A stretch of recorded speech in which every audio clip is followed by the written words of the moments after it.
That nigga was scared of Kevin getting hurt.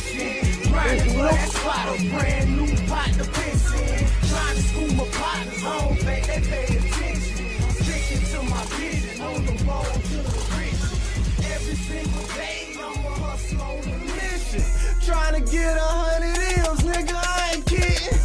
I'm on a mission, 24/7, 365, until I reach the heavens. I know. I said bet. I'm the only one that bet with him. All of a sudden, Paul Pierce comes up. He's like, I got $2,000 on Garnett. Right away. Everyone was like, bet. But you didn't believe it. No, I did. There's no way. So this what you don't know. Kevin is not stronger than me. I'm not saying this. We would go to the weight room in the morning. You know, the morning used to be the jump. And we watch Big Baby and Leon Moore do 130s, 125. I take my little 115s. Okay, man, guys. I'm grown man still. That's what I'm going with Baby. I heard you. I'm with Baby. I kind of looked at everybody like, damn, this how y'all feel? When I saw how everybody jumped over that, I was like, oh, word, that's what that was crazy. You know the funniest thing? I was in the front, and Rondo came and got me. Y'all never knew that. I can see it with my uncle. You better get back there. Kevin and Big Baby about to have an arm wrestle. Kevin will get hurt, coach. I use that as speeches now about Will.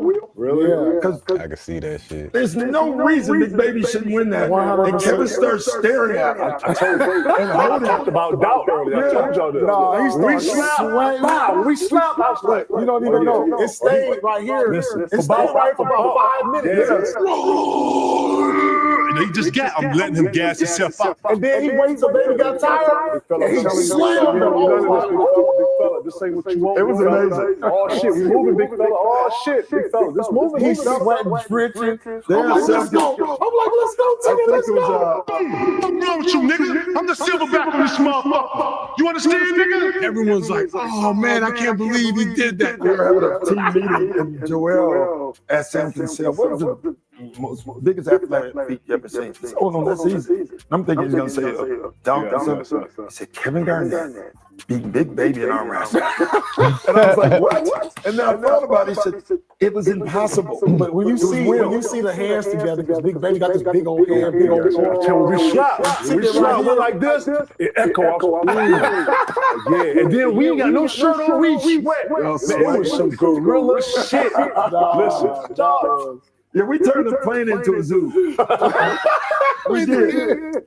When you gonna arm wrestle Big Baby, listen, that was nuts. You know, I'm a strong guy, so I know I beat Leon. I could beat Tiki. Our dog, the only one who believes in me right here. You know, look. I thought I get hurt. No, I know one wrestling. I said bet. I'm the only one that bet with him. When you rented that car with Avis, turns out they may have been. You know how many people ain't never got to see Ruby. And let's speak on Ruby. Ruby ain't been in no movie. Ruby ass would be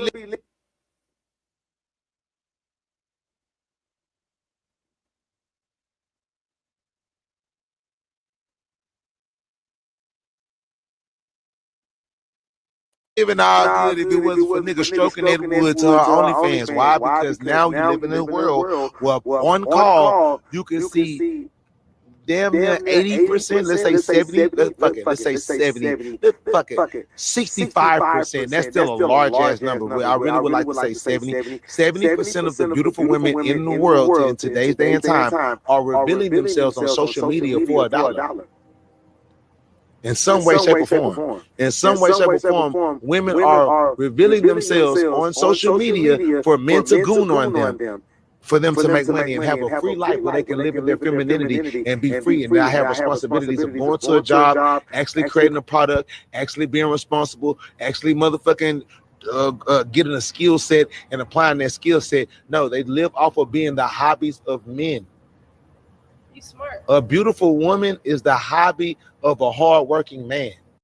You know how many people ain't never got to see Ruby. And let's speak on Ruby. Ruby ain't been in no movie.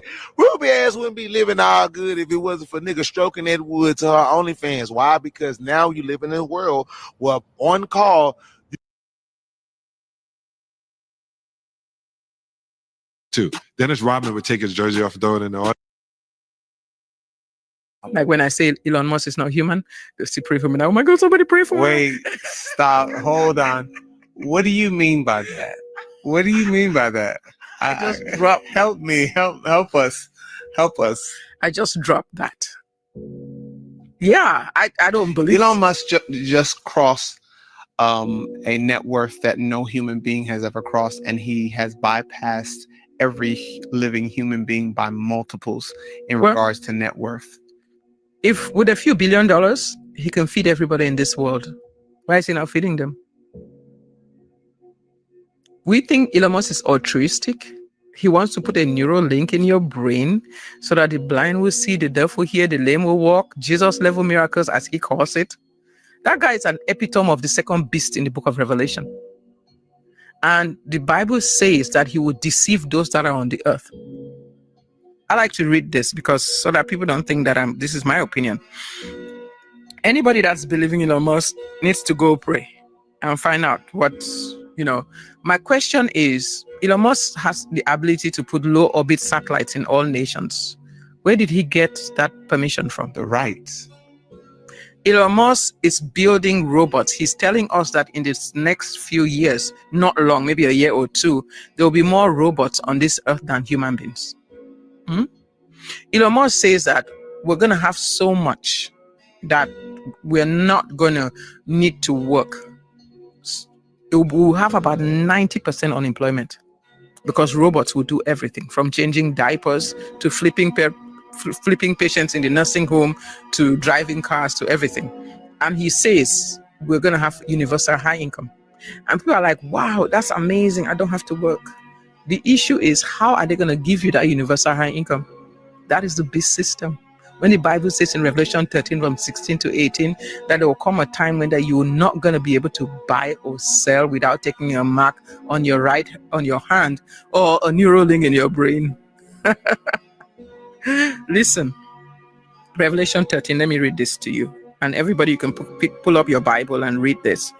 Revelation 13, you can start from verse 11. He said, I beheld another beast coming out of the earth. Earth is flesh, human.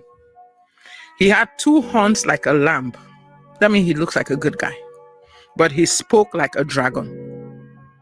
Elon Musk looks like a good guy. Like, oh, he's always dancing and laughing. Elon Musk. No, dude. Elon Musk is like, he's like, he's like, oh no, like, I'm an alien. And then people think it's cute. The guy tells you he's an alien and busts into this demonic laugh, and you think it's cute? Like when I say Elon Musk is not human, they still pray for me now. Oh my God, somebody pray for me. Wait, stop. Hold on. What do you mean by that? What do you mean by that? I just dropped. Help me. Help us. Help us. I just dropped that. Yeah, I don't believe Elon Musk just crossed a net worth that no human being has ever crossed, and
God told me not to do.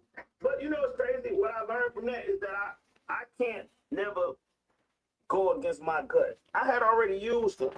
You know what I mean? I put him on the biggest platform he had ever been on. Can't go against your that game gut. probably bigger than, John Madden bigger than any record that he could have made, right? Like a platinum record. Yeah, so I had already gave him a shot.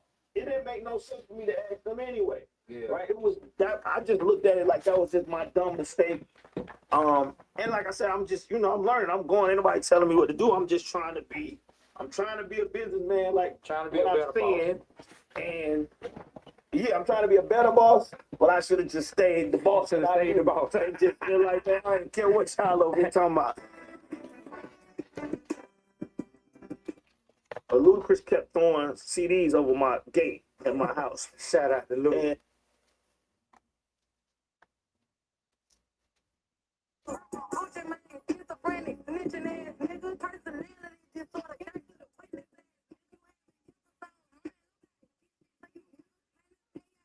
On the Gucci, we know more. But I ain't gonna never be no victim. Got the feds raiding my house. Come out, Ranger Davidson. Schizophrenic, snitching ass, nigga, personality disorder. Got to the witness.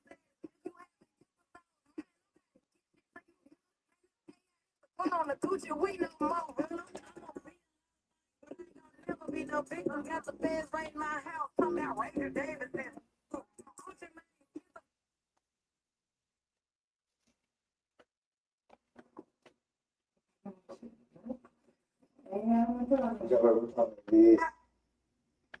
Say good night. Good night. Good night, Daddy. I'll be back. I'll be back. Please don't leave. I'll leave. Please don't leave. Not leave. You gotta go to school tomorrow? Please don't leave. Please don't leave. Sleep with me. I want to sleep with you. Sleep with me. Sleep.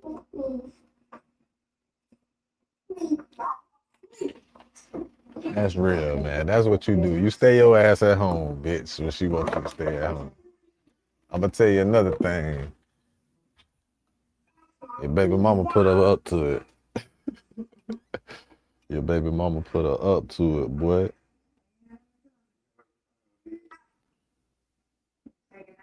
Good night. Good night, Daddy. Good night, Daddy. Okay. I'll be back. I'll be back. Please don't leave. I'll leave. Please don't leave. Not leave. You gotta go to school tomorrow? Please don't leave.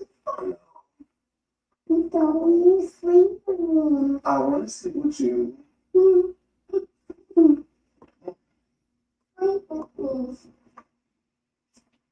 Sleep.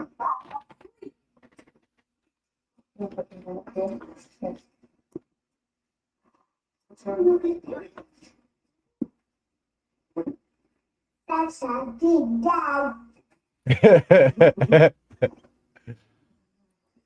That's funny.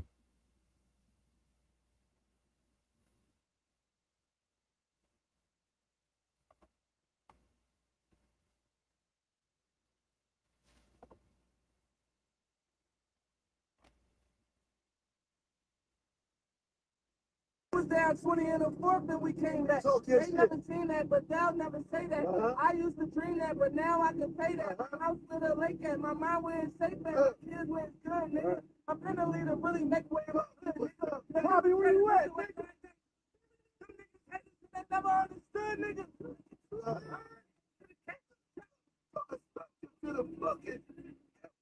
Give me back like an astronaut. 100 years, they talk about an astronaut. I cut them up. And then in this all the time when this is love everything that hate them. Now before I start venting, I would like to mention that I too am a victim to the symptoms of the sickness. Because I love hip hop at its essence, but yet I wonder, are we the only people that be dancing to death? Like we really party to it. The radio be like, blah, blah, blah, even when we barbecuing. Like, let a nigga try me. I'ma get his whole motherfucking family. And I ain't playing with nobody. Fuck around and I'ma catch a body. The vibration is extra low, but it's catchy though. I don't know how the high it makes me feel will affect my soul, but shit, it's the shit we dance to. Ride around and jam to. Other folks be like, wow, look how happy it makes them. Because niggas love everything that hate them. Goodness gracious. Mobster movies, our favorite. Goodfellas, Sopranos, Casino, you name it. Remember in Godfather at the Five Family Banquet? Don Zulici pitched an idea everybody seemed to be okay with. He said, I want to keep the drug game respectable. I don't want it sold near children. I don't want it sold near schools. That's an infamia. In my city, we will traffic through the dark people, the colors. They're animals anyway, so what if they lose their souls? Now that's foul, but I get it.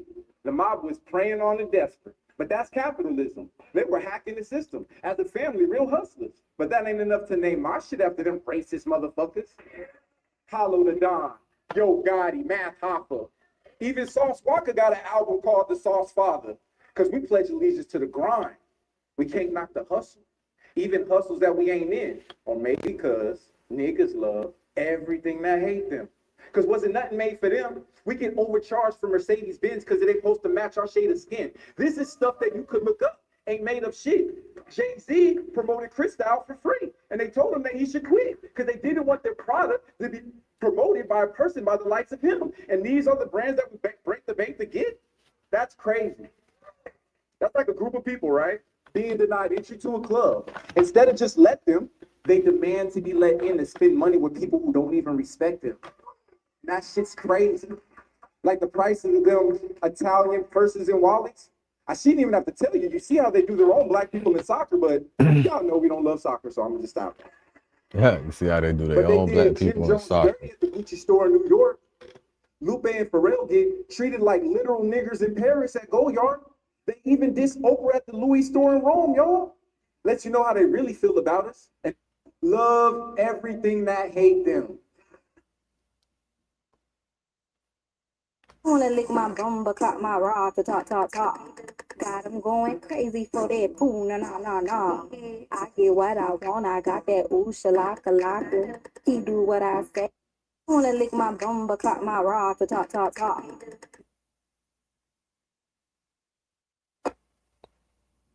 Man, what's Ray J talking about?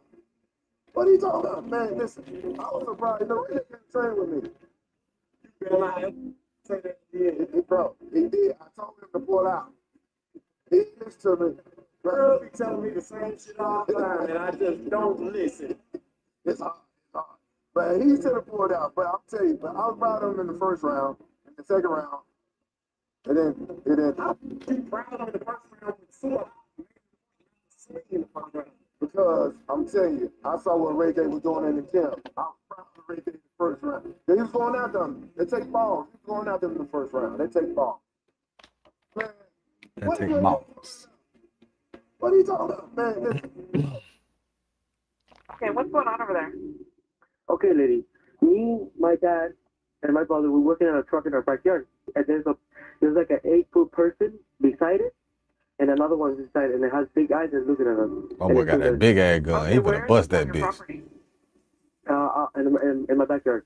And I swear to God, this is not a joke. This is actually we're terrified of it. So there's two people or two subjects that are in your backyard? Correct, and they're very large. This frantic 911 call happened not long after extraordinary. Two last questions. The combine, what was that experience like for you? You don't know me, do you? You don't know me, do you? I never went to the combine. You didn't go to the combine. Tell them direct. Yeah. Thank you. Why is your name Devo? Because I can do this. He's about to strangle me right now. Can y'all give me some better questions? This man is scaring the hell out of me. Devo, I got a question for you. What's that? How many James Harrisons would it take to defeat a silverback gorilla? A silverback? 2. Why 2? I need somebody to film it. Keep on doubling down, rapid fast, switch up on his bitch. I'm coming.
Shout out to Bone Thugs, man, my favorite group of all time. I don't think I got a favorite group over Bone Thugs. Bone Thugs, Hot Boys. Bone Thugs, Hot Boys, they right there even. Bone Thugs, Hot Boys, G Unit.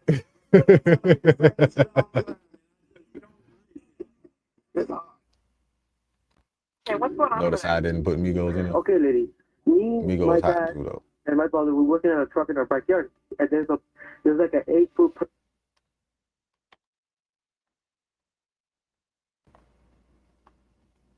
All right, we back in the lit house, man. Welcome back to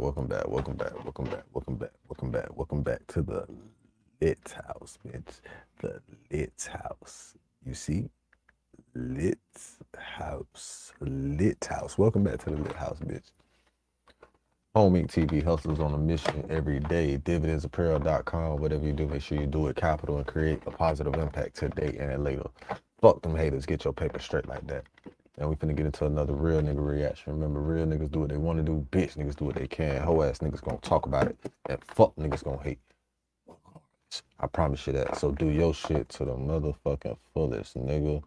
All right, and without any further ado, we just gonna get into this. How we get into this, like, you feel me? And I'm gonna do this the right way this time. The feds just destroyed all hope for a little dirt today. Damn. Come on, Flacco. Don't say that, nah. They just destroyed all hope for a little dirt today. When, I don't know. I don't know what to believe. There's so much shit going on with this case, bro. There's so much shit back and forth with this case, bro. I don't know what the fuck. Like, with Diddy case, it was pretty like set out. Like, you had all the information. With this case, bro, it's like new shit keep coming up. Like, evidence or so-called evidence is like back and forth. It's too much media speculation on this shit. You know what I'm saying? It's like people against dirt, people for dirt. It's a difference. Like, and I don't know, man. I don't know, bro. But one thing about it is, them two different sides. Dude, Lo's supposed to have smoke with him or something, I think. Let me see something. Hold on. I need you to give me some motivation, bro. What you mean? Can't pop the top like.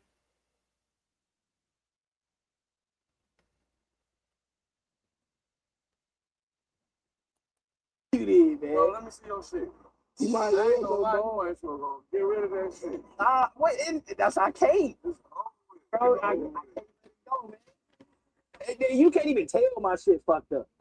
Let me see. Take that out.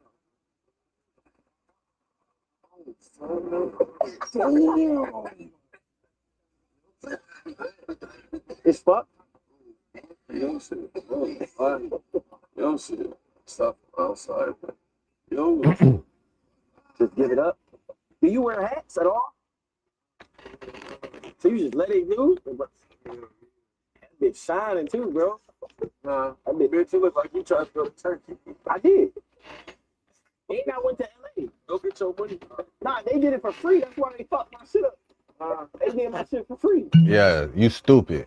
You should never. Man, how the fuck you going over there letting niggas do that shit for free? Niggas played around. Niggas did that shit on purpose. Niggas be watching your shit like, look at this nigga. We bet that niggas taking bets on if you finna show your head today. Cause you went over there and tried to do that shit for free. Man.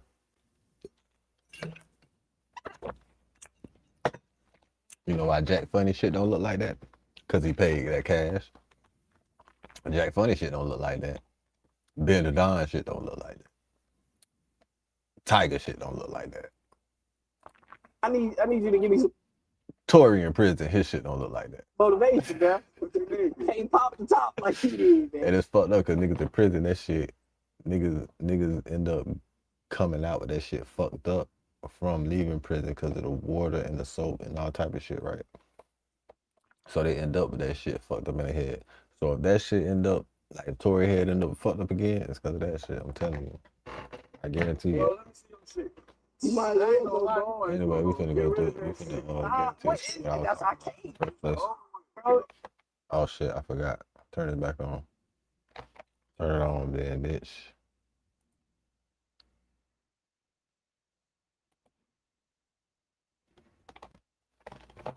Oh no. Connected to what? It should be connected to this. This time I'm ready to pair now, like it ain't connected. So is it connected or? Okay. Is it connected or not? No, it's not.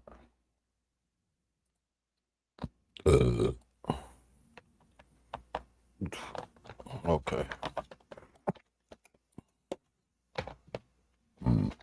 Okay. Krishan Rock panics when learning about killing her ex-boyfriend in new interview. I'm just guessing that says interview because the bitch talk too much. Of course she's taking an interview to get paid. Just talk too damn much. You're talking too damn much, bitch. You might want to shut the fuck up.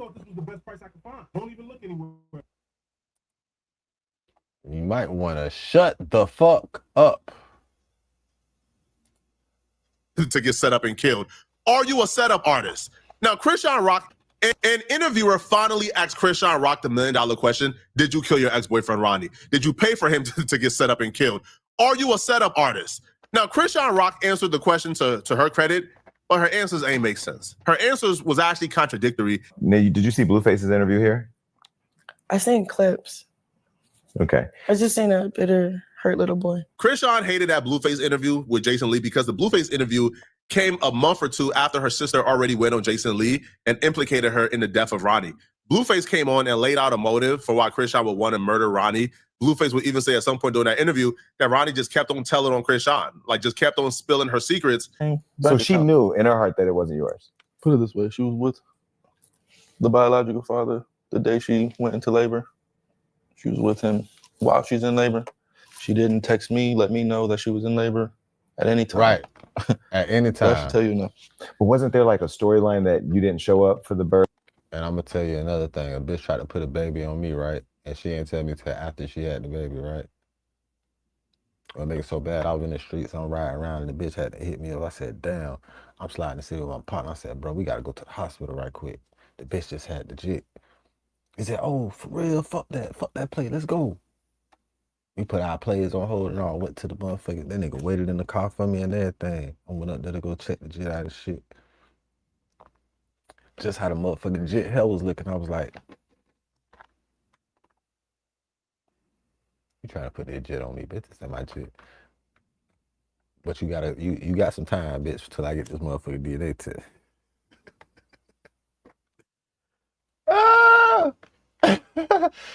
That shit was funny, man. I remember that time, boy, look. But the bitch ain't called me the whole time she was in labor. The bitch ain't called me till after she was comfortable. She had gave birth to the shit. And the other nigga had to left. You hear me? But shit, I ain't know nothing about it. I wasn't paying no attention to it. I wasn't even thinking about the shit because that wasn't my bitch. I wasn't even. You feel that? I knew what was up with the hoe in the first place, but some niggas be asleep. I gotta handle some shit right quick.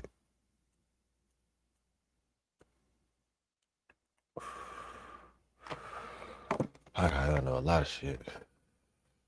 Birth and all that.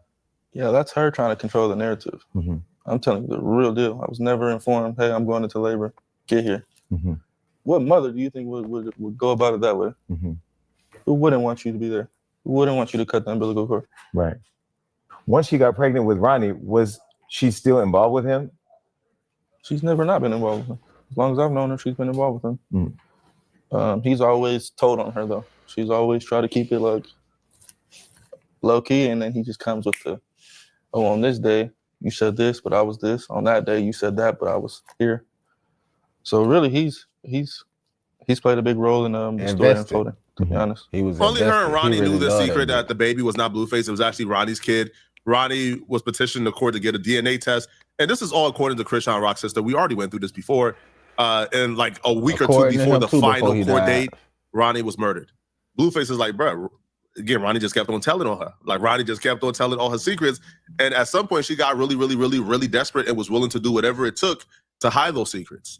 So Tasiki was here on the show. We interviewed her, and I think she said she kind of like hinted at she thought Krishan may have had something to do with Ronnie dying. What do you think about that? I don't know about that, to be honest. I don't know anything about that. All I know is she said that he called her. They were in contact before this happened. That's the only red flag I could see. Somebody comes out and says, hey, before this person died, they called me. And this and that. That's just kind of like, Well, because you said she's a setup artist. So that's what from my knowledge, yeah, she's known to give addresses and do things in the spur of the moment, be very impulsive. That's from my knowledge. Now, as far as him calling her and them talking the night he died, Krishan's explanation for why Blueface said those things is he was hurt and traumatized. I listened to that interview about 4 to 5 times. I didn't hear a hurt human or a traumatized human. I actually heard somebody who was relieved that the baby was not his, relieved I'm trying to tell that he you. don't got any connections to Krishan. I'm trying That's to what I tell was you, hearing. I didn't hear boy. somebody that was hurt. I ain't gonna lie, boy. I was the relief that I had. The relief I had when child support set me free from that DNA test. The relief. I don't think you understand the relief.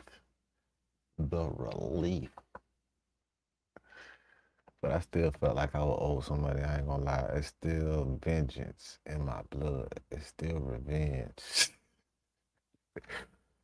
Cause the bitch think. I don't know what the bitch thought. But the bitch is all the way wrong.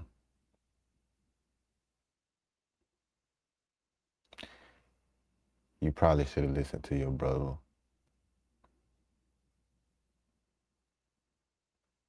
I'm capital, bitch.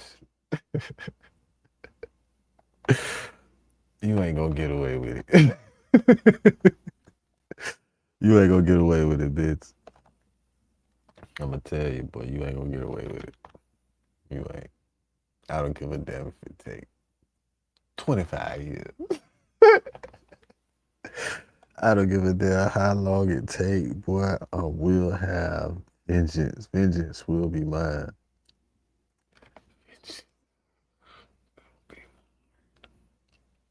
Motherfuckers.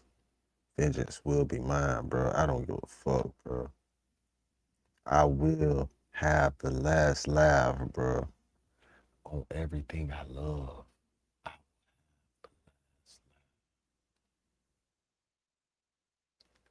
I will, bitch.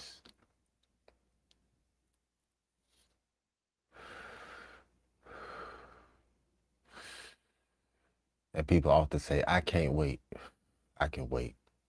I can wait on it. I don't have a problem with waiting, bitch. Because the day that I make you pay, I will savor the moment for a lifetime. There will be no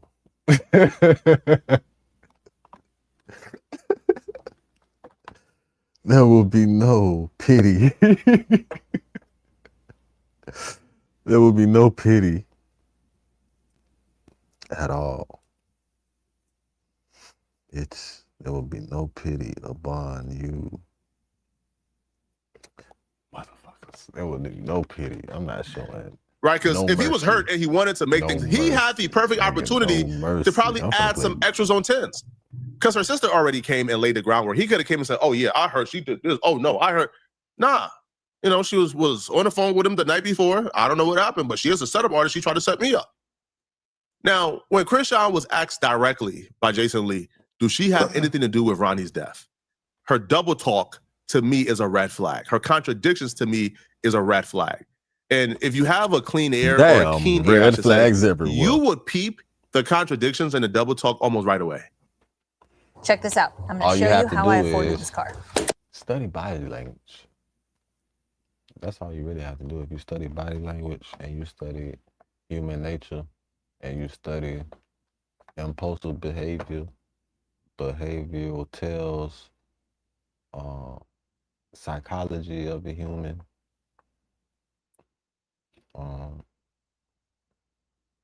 it's like 3 other things. But all you have to do is be 50% knowledgeable in half of those things. And I bet you will be able to see through the bullshit in this motherfucker. I ain't even seen this shit. But I read bitches real good. That's why I ain't had no bitch for a year. I ain't even trying to fuck. Listen. I could get a bitch any moment I choose, nigga. Anytime I want to. It's a bitch. I got 4 bitches on standby right now. Thinking like, why the fuck this nigga ain't hit me up in 7 months? I ain't hit a bitch up this whole year because these bitches ain't shit.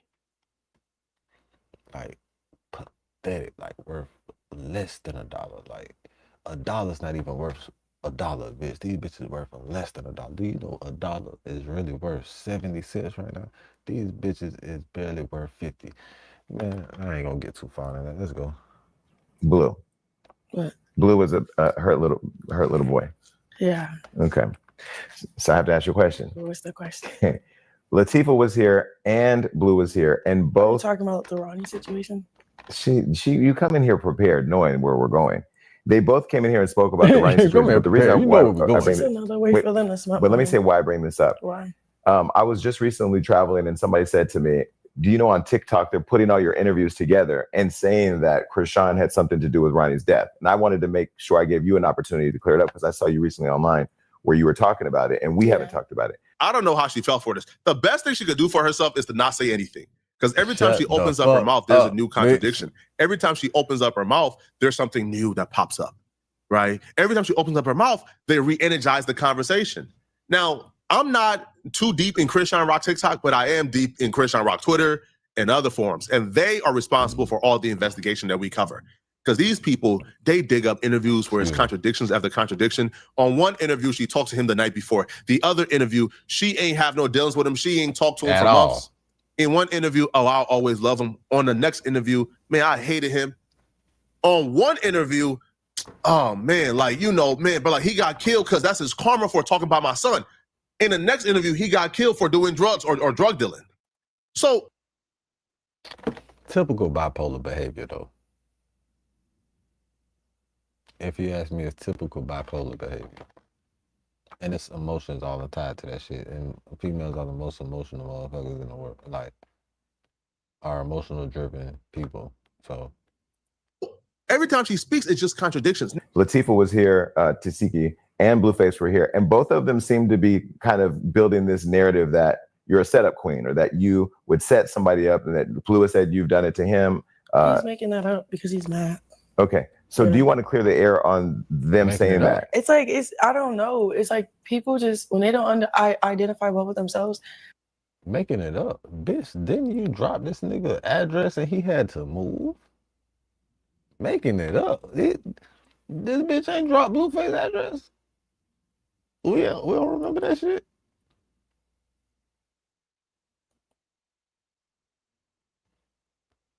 All right, let's just continue. What the bitch said? They just start picking. Or that you would set somebody up and that Plua said you've done it to him. He's making that up because he's mad. Okay. So do Yeah. you want to clear the air on them saying that? It's like I don't know. It's like people just when they don't identify well with themselves, they just start picking. Like if I killed him, I would be locked up right now. Like there's no getting away from a murder. Like everything. Yes, on it the is. internet. Yes, Karan, he was it in the streets is. already. He sold drugs. He was beefing with people, robbing people. It says no gets. The bitch said no getting away from. Yes, it is, bitch. Even if it take 25 to 30 years, like they took that motherfucker Keefe D.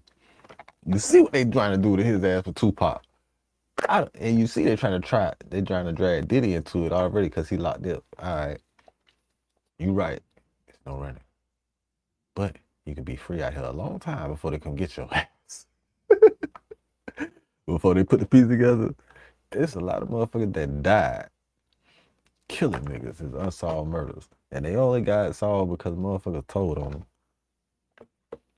because they was dead. T.I.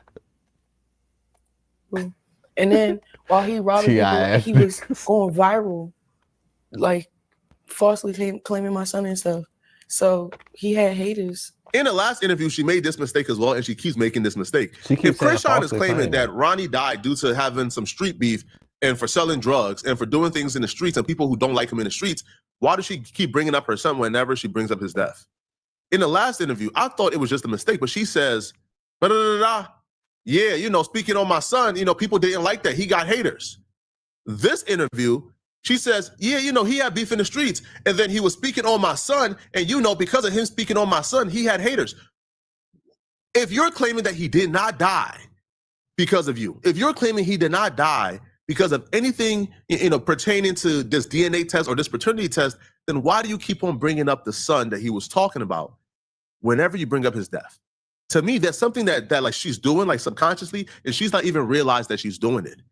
But here's the laughable part. She says the police contacted her so she could help them solve the murder of Ronnie. But here's the thing. If she claims that she has nothing to do with this, she was nowhere around, what answers would she have to help the police solve the death of Ronnie? But this was just the beginning of the contradictions. She would say the police contacted me so I could help them find out who killed Ronnie. That's what she said in one breath. Watch what she says immediately afterwards. All right, you got to stop buying generic That's Viagra. what If she y'all said over 40, in you one can breath. get 9 pills Why of what the 100 bitch say milligrams right generic after that? Viagra for just $7 with free shipping. Man, what the bitch said right after that? Y'all want to make a guess what the bitch said right after that? All right, boom.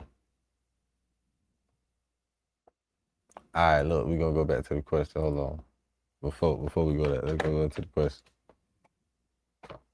So I could help them find out who killed addictions. She would say the police contacted me so I could help them find out who killed Ronnie. That's what she said in one breath. Watch what she says immediately afterwards. All right, hold on. Let's just guess what she said immediately after the police. All right, what happened? Me, so I could help them find out who killed Ronnie. Okay, so the police contacted her so she could help them find out who killed Ronnie. And then she said, so what the question is, we guessing now, we guessing right now, we playing a game. This is guessing. Reactions. Guessing reactions with capital. All right, now one topic is the moment. Krishan Rock says, the police contacted her so they can help, or so she can help them find out who killed Ronnie. And then she says something else in another breath. That's quite disturbing, to say the least. Or the most. Who knows? But it's our job to try to guess what was said in the very next breath, as Flacco so eloquently put it. You would say the police contacted me so I could help them find out who killed Ronnie. That's what she said in one breath. Watch what she says immediately afterwards. So we're guessing, what did she say immediately after that? All right. The timer has started. What the fuck did Krishan Rock say immediately after that? You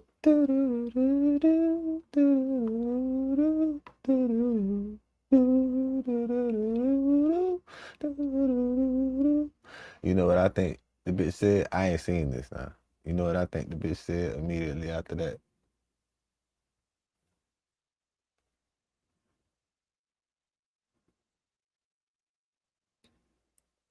You know what? The bitch ain't supposed to say shit after that.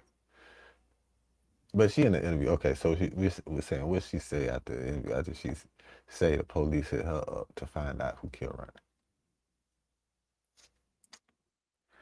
I would think the appropriate thing for her to say is, and I told them, how the fuck am I supposed to know?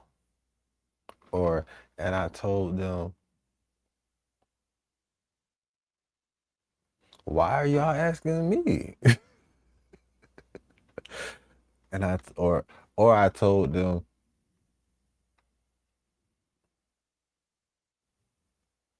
it was such and such.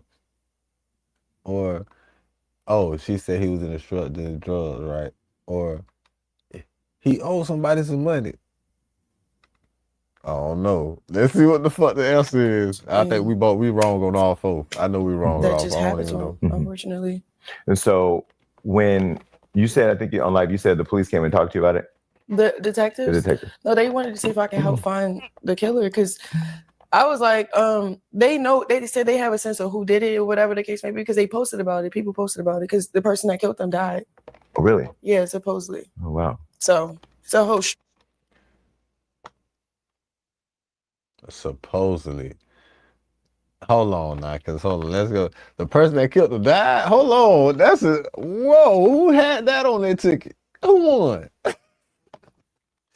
You ain't win, bitch, you cheated because you watched this shit before you put that answer. You ain't win, bitch. Don't even act like you won. Don't even sit up here and act like you for real, bro. You capping ass bitch. You niggas ain't 100. You was not 100, bitch. You barely 75%. Anyway, shout out to the real winner, man. I see you, my nigga. I see you. You know what I'm saying? The bitch said the nigga was already dead. And she waited a little too long before she said supposedly.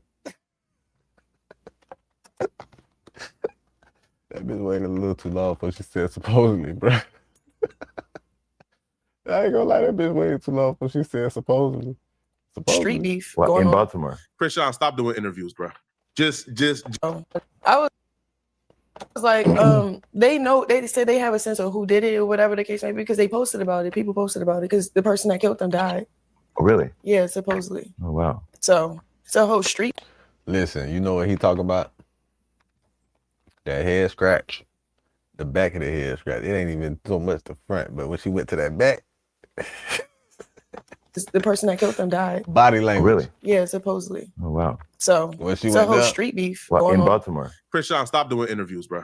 Just stop doing interviews. Just shut the Did y'all hear what she just up, bitch?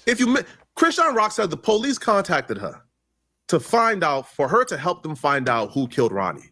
And then in the same breath, she says, oh, they know who killed him. The person dead. So why would they call you? Right. If they know who killed Ronnie and they already have identified the person who killed Ronnie is dead, they're deceased, the suspect is dead, then why are they contacting you to help you? So why would they be contacting you for you to let them know who killed Ronnie where they already know the person is dead? How can they be dead and an active suspect at the same time? It doesn't make sense, bro. But she says these things as if people are dumb, as if people don't have ears, as if people are not listening. Just better off not saying anything. If you don't say anything, they can't judge you about what you don't say.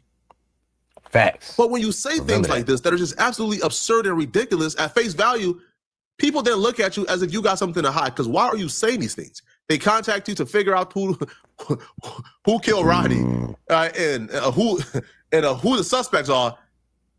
And then in the same breath telling you, oh yeah, the person did. All right, man. Not in Baltimore, in the county, like 30 minutes from Baltimore. Oh, really? Yeah. Okay, so there's more stuff that local people may know that we all don't know because we're not all plugged into everything. So it's like, you know what I'm saying? I don't know. And then, yeah. Did you ever try to set Blueface up to get robbed or killed here in LA? No. So why did him and Wax say that? Again, when people can't control you or manipulate you, or like if you don't do what they say, they do things like that. Like Wack. I hate when bitches use the word manipulate, because these bitches is the most manipulating ass motherfuckers on planet Earth. Oh God. Man, I put that shit on my granddaddy, cuz I ain't gonna lie. I hate when I feel a bitch use the word manipulate.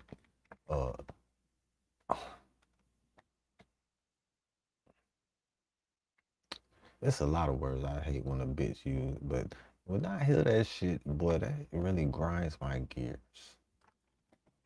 Manipulate. You bitch. The most bitch. If man, listen, man. I'm the type to want to fight. I call out a bitch brother, boyfriend, uncle, daddy, cousin, whoever the fuck around that love that bitch the most when I want to fight.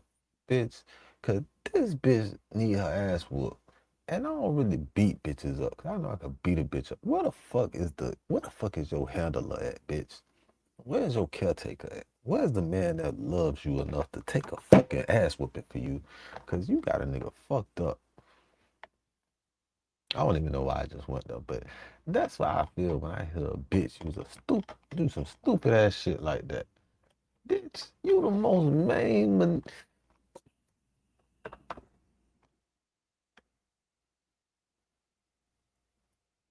What the fuck just happened to my shit?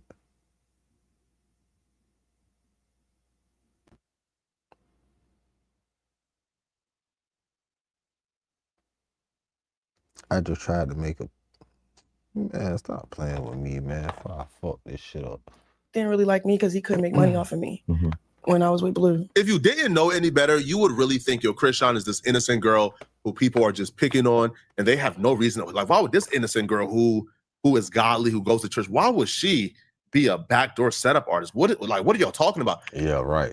And then you wake up and realize the internet exists. The reason why people think that Krishan Rock is a setup artist, the reason why people think that Krishan Rock is who she is, because Krishan Rock have time after time proven them right. She's in this interview shedding tears at the thought that she would ever set anybody up. Hey God, dude. What else, Flacco? What she did, Flacco? I told you it's legit. Let's go to it, Flacco. What the fuck this I bitch used did? this business loan program and I was shocked when I was approved for a $65,000 loan. But about 11 days ago, she was on a live stream with Blueface threatening to smoke Blueface. This is two different persons. The person who was doing this interview with Jason Lee, shedding a tear at the very thought that she would set anybody up, was just openly threatening somebody on live stream to get them killed. I don't want no smoke with you, man. Yeah, you don't. You don't get smoked. I don't. You don't want no smoke. Ooh. You don't get smoked. You don't get smoked. You beefing with Devon? You be smoking? No. You be getting smoked? She said that shit 4 times too. She wanted to make sure the nigga hear it. She said the shit 4 times. Cause Blue said ooh 3 times. I don't. Ooh. You don't want no smoke. Ooh. You don't get smoked. You don't. You don't get smoked. I don't. Ooh. You don't want no smoke. Ooh. You don't get smoked. You don't get smoked. You beefing with Devon? You be smoking? No. You be getting smoked? You be ratting. You be getting smoked? You be ratting there. What does that mean? Blue, tell them how many bodies you got. What are you talking about? Schoolyard critic? No. I'm gonna be.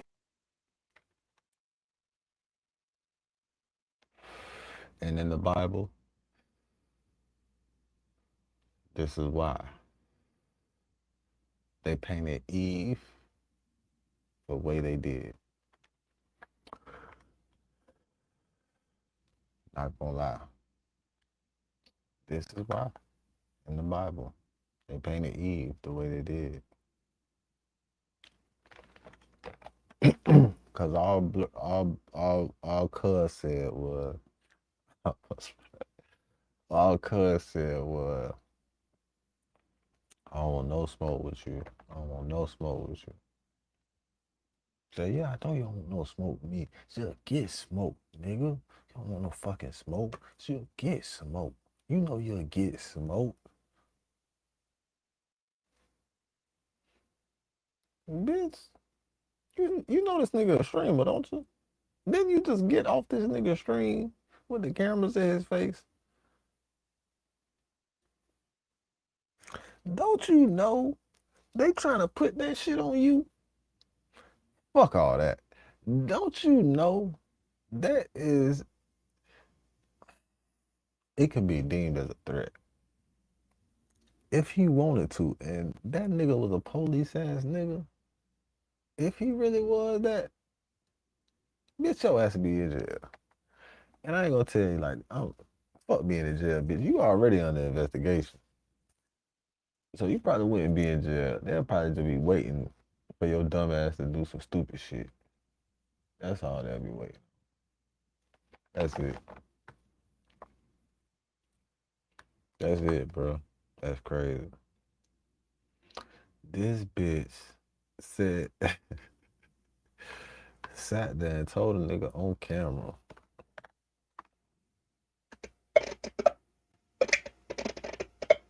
that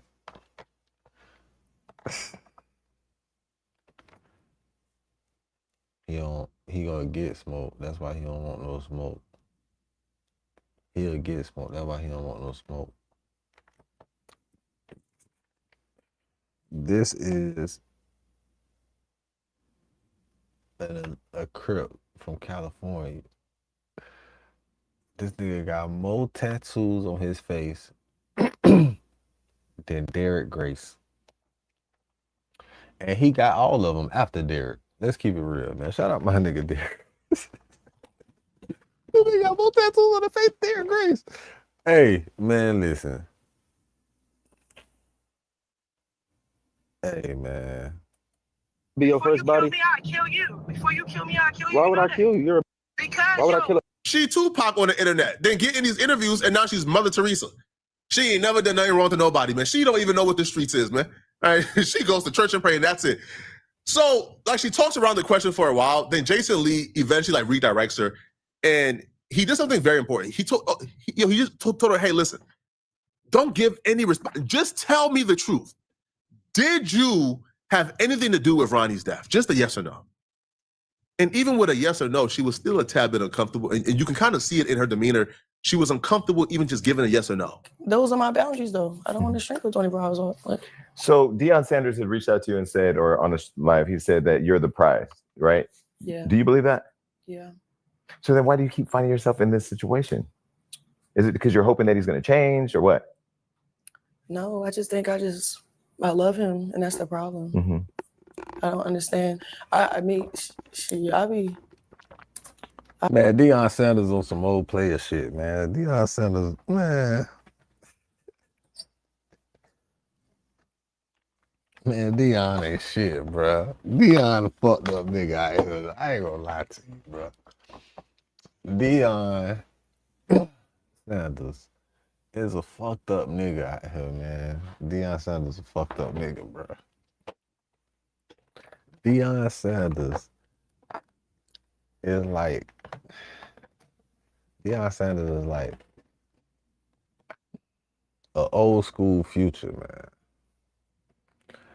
He like a reverse Future. He like a old reverse Future.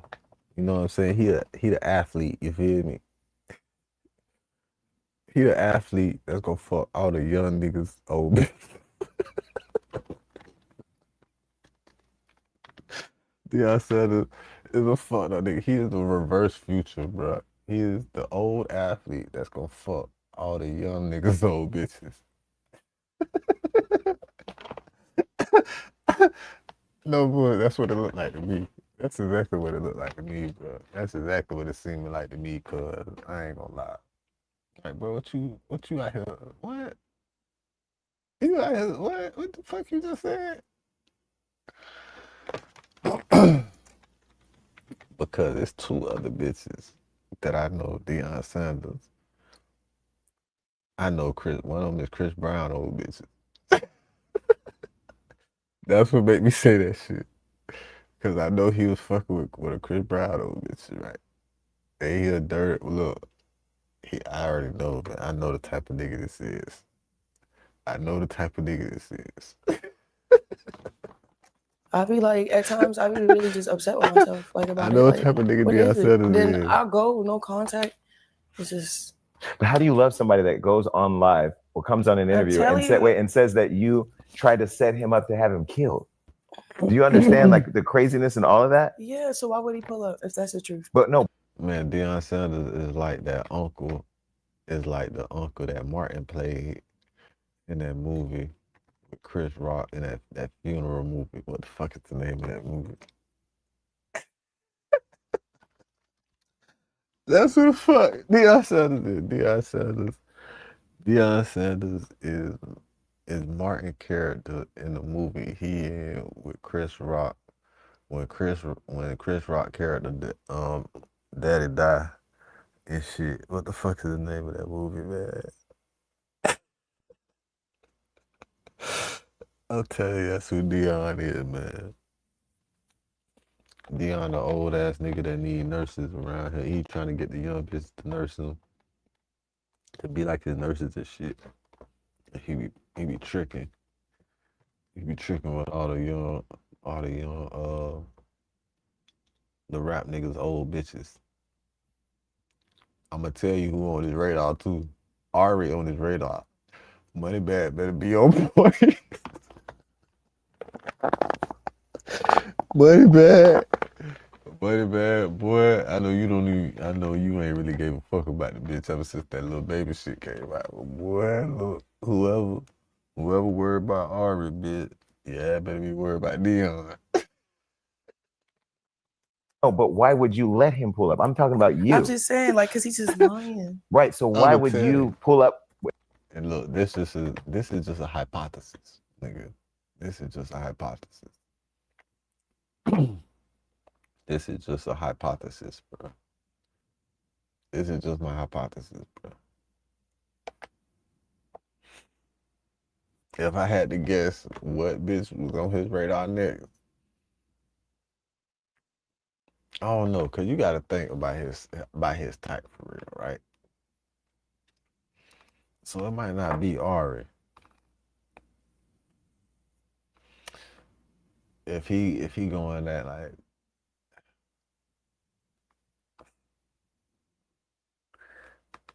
you know who I think it might be? It's gonna be a borderline good girl. No, it's gonna be Ari. I don't know. Maybe I don't know. But I feel like it's somebody else I'm forgetting about.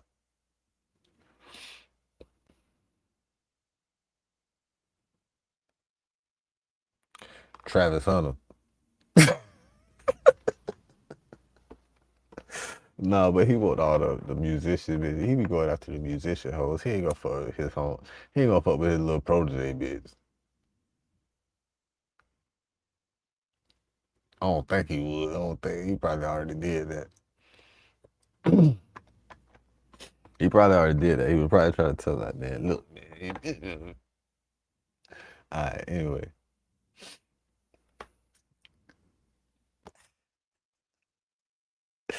Nah, cause he a fucked up nigga though. I know he is. I know the type of niggas that like him. Listen. It's one other one. I can't think about it right now.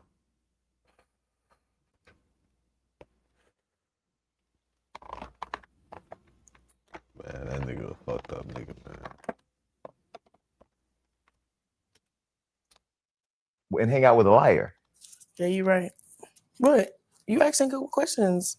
I don't have answers to those questions.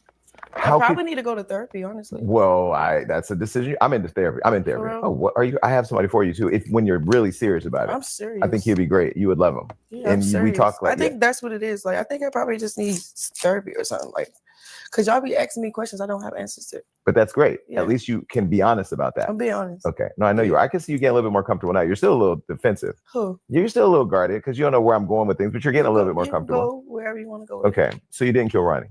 Why would I kill him? No, I'm just going, we'll just answer just yes or no. We're done. Okay. So you didn't kill Ronnie. Why would I kill him? No, I'm just going, we'll just answer just yes or no. I don't like that response. So you didn't kill Ronnie. Why would I kill him? No, I'm just going. I don't like that response, bro. I don't like that response. I don't like the lean back tail. I don't like the nervous smirk tail. I don't like it, bro. I don't like none of that shit. I don't like the tone inflection tail that she just gave. Like, she just gave 3 tails like that quick. Like, what? And then she answered the question with a she answered the question with a question. I hate that shit, bitch. You blatantly about, like, bitch. Boy, it's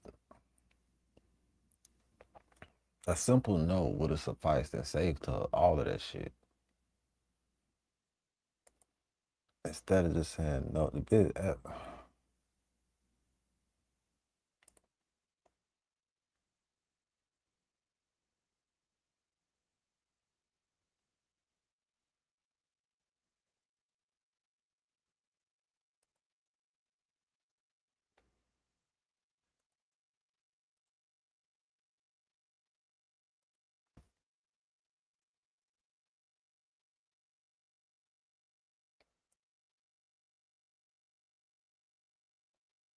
I'm out there. Hey, y'all break this bitch down, cuz.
We'll just answer just yes or no, and we're done and we move on. So don't ask her anymore. And she said it. Because I hate online speculation. Everybody online is conspiracies. Everybody's the police, everybody's a jury, and you're a real human being. So I don't call you or get all in your business on the personal stuff, but I'd be watching everything like, okay, your sister came here. This is kind of like the theme. This is your sister who you should love. Tasiki came here and said, Ronnie had a paternity test. Boom, no paternity test. So she even made it seem like that you had something to do with it. And then y'all gonna become cool again. So when are you gonna stop I have a forgiving heart, but forgiving don't mean access. Her head is down the entire time. She couldn't even look Jason Lee in his eyes. Man, this is, hey, listen, man. I have a forgiving heart. Gonna do that, and then y'all gonna become cool again. So when are you gonna stop? I have a forgiving heart, but forgiving don't mean access. Her head is down the entire time. She couldn't even look Jason Lee in his eyes. Man, this is, hey, listen, man. I know firsthand, I know of people firsthand that Chrisean have told that she had something to do with Ronnie's death. Maybe she was lying to them. Maybe she was popping it to him. Maybe she was just trying to sound cool to him. But I know firsthand the people that she told. But y'all let me know in the comment section, what do you guys think about this, man? First hand, not second Is hand. Chrisean innocent or guilty? That nigga said first hand. That's somewhat of a witness statement. That nigga tripping.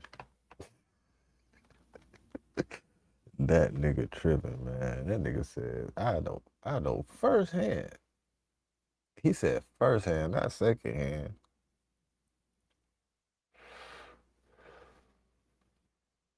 You see that smoke out there? That's second hand.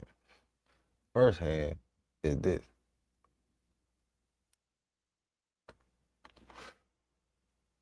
That's first hand.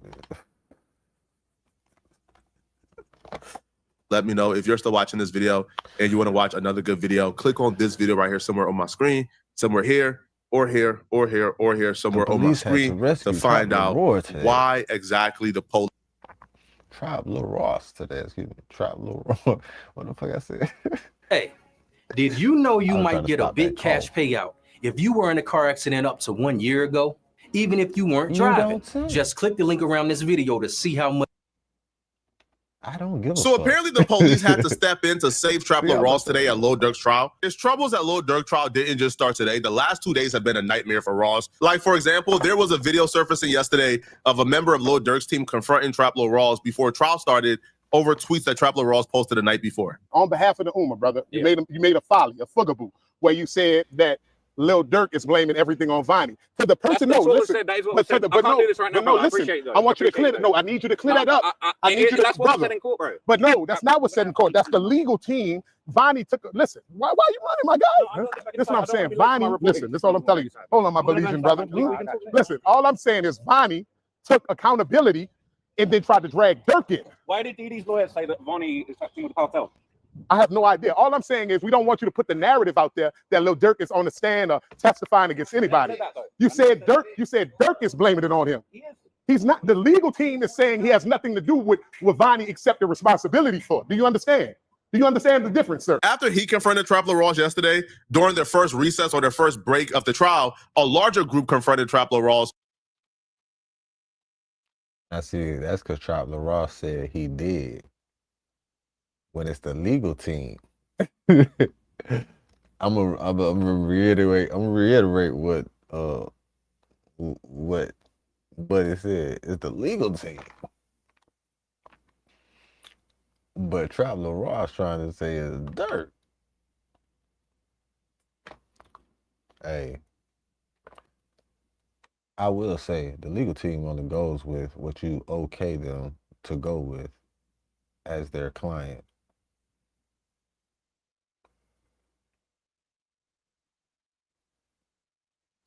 But nigga fighting for his life, cause like it's all fair, bro. If it's look, this is my thing, right? If the saying is it's all fair in love and war, nigga, if you at war with the motherfuckers you love, ain't it all fair or not?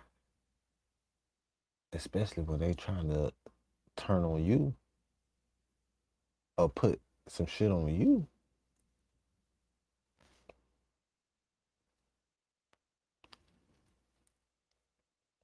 Let me say that again. If it's all fair in love and war, nothing is really off limits when you at war with the motherfuckers that you love. Am I wrong?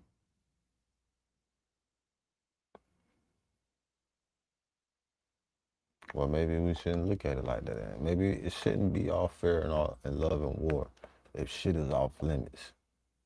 when you at war with the motherfuckers that you love.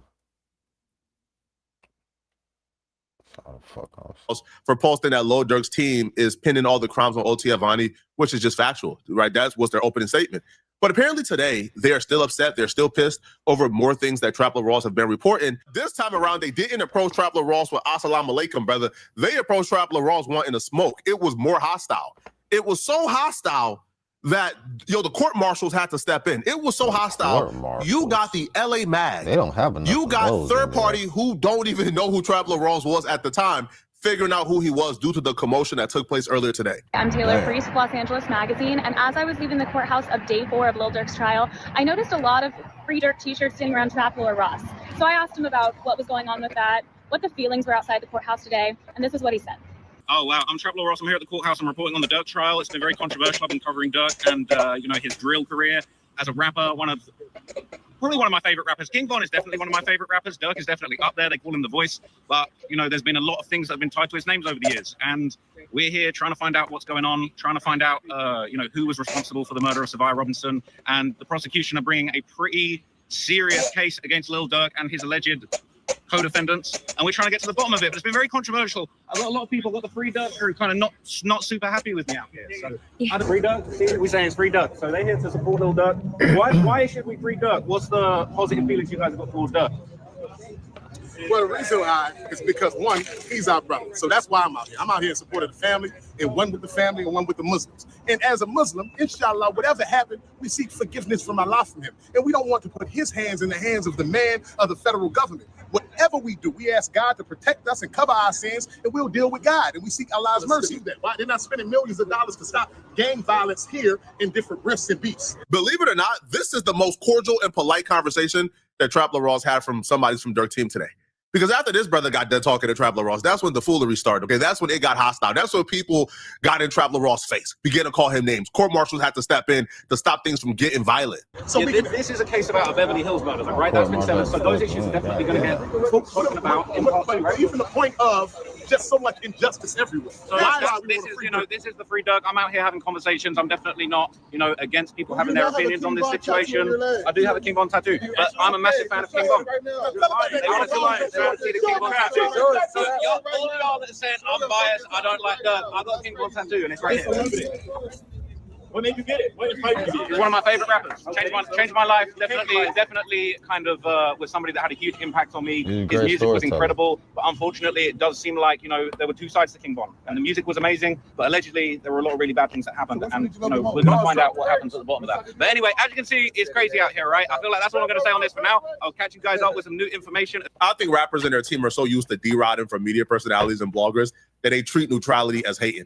I don't think what Trapper Ross has done has risen to the level of hating. Now, have Trapper Ross misinterpreted a couple of things? Maybe, right? Maybe Trapper Ross opinions and interpretation of certain things that took place in court. Maybe, people don't agree with it. A lot of folks don't agree with Trapper Ross' interpretation of certain things. More famously, right, the snitching accusation, okay? Hold on, nah, that ain't snitching, but that's his interpretation. That's his opinion. He can say it. Now, if he's reporting nothing but negative things about Lil Durk, then you could probably have a problem with it, but like for the most part, I think Trapper Ross have been pretty neutral. Now, what I will say is the more they press him, right, the more vindictive Trapper Ross' tone is becoming. The more, they show up and confront him outside that trial, the more we see Trapper Ross on Twitter making sure to go at Durk. So it's probably not in their best interest to keep, confronting Trapper Ross about these things, because I'm starting to see Trapper Ross' tone shift a little bit. For example, Exhibit A right here. Trapper Ross wouldn't have wrote this on day one. He wouldn't have went at Brian Steele and Lil Durk like this on day one. He wouldn't have made the block hot for Lil Durk like this. But because it's day 3 and they keep confronting him and they keep trying to bully him, so now he's going to do exactly what they're accusing him of doing, which is put his thumb on the scale. So Trapper Ross will take to Twitter and he would write, Brian Steele just told multiple lies during cross-examination. By the way, these lies were not objected to. So the lies were not caught by nobody in the courtroom but Trapper Ross. So now Trapper Ross is saying, hold on, prosecution. Y'all ain't catch these lies? Hold on, man. Nah, man. Yo, I love Ross. So Ross writes, he claimed Quando's anointed Lord Tim as King Tim after killing King Von. Trapper Ross says, false. This was a random Savannah rapper who did this. FBI agent on stand insanely agreed this lie was true. So he's saying, bro, nobody in the courtroom caught this lie? Only me caught this lie? Lil Durk and them owe it upon themselves. y'all got to take accountability for this. Because he wasn't on this type time on day one. Like, he wasn't doing nothing like this, bro, on day one. Now, I'll be real. I can't defend this, man. I can't defend this, man. Now, this I can't defend. This is wild. Right? So Trapler Ross continue, and he write, he also said multiple times, Lil Tim murdered King Von. False. The murder charges were dropped and the killing considered self-defense. Bet everyone's so concerned about factual reporting won't repost that today, though. Laugh emoji. So clearly, like, Trapler Ross now has like a chip on his shoulder. And I don't blame nobody but Dirk and his team. Yo, right now, if Dirk is aware of what's going on. And if it's ever a motherfucker that's gonna pop that shit like that, it's gonna be a white boy that's not from here, that feel protected like the white boys that are from here. I'm gonna tell you. What? He popping that shit too now, right? Y'all running down on him and shit. Now he out there popping that shit. With a King Von tattoo on his leg. Hold on. It was on his right leg, though. If I'm not mistaken, if it weren't reversed. I don't know. I'm not sure. I'm not certain, but I don't know.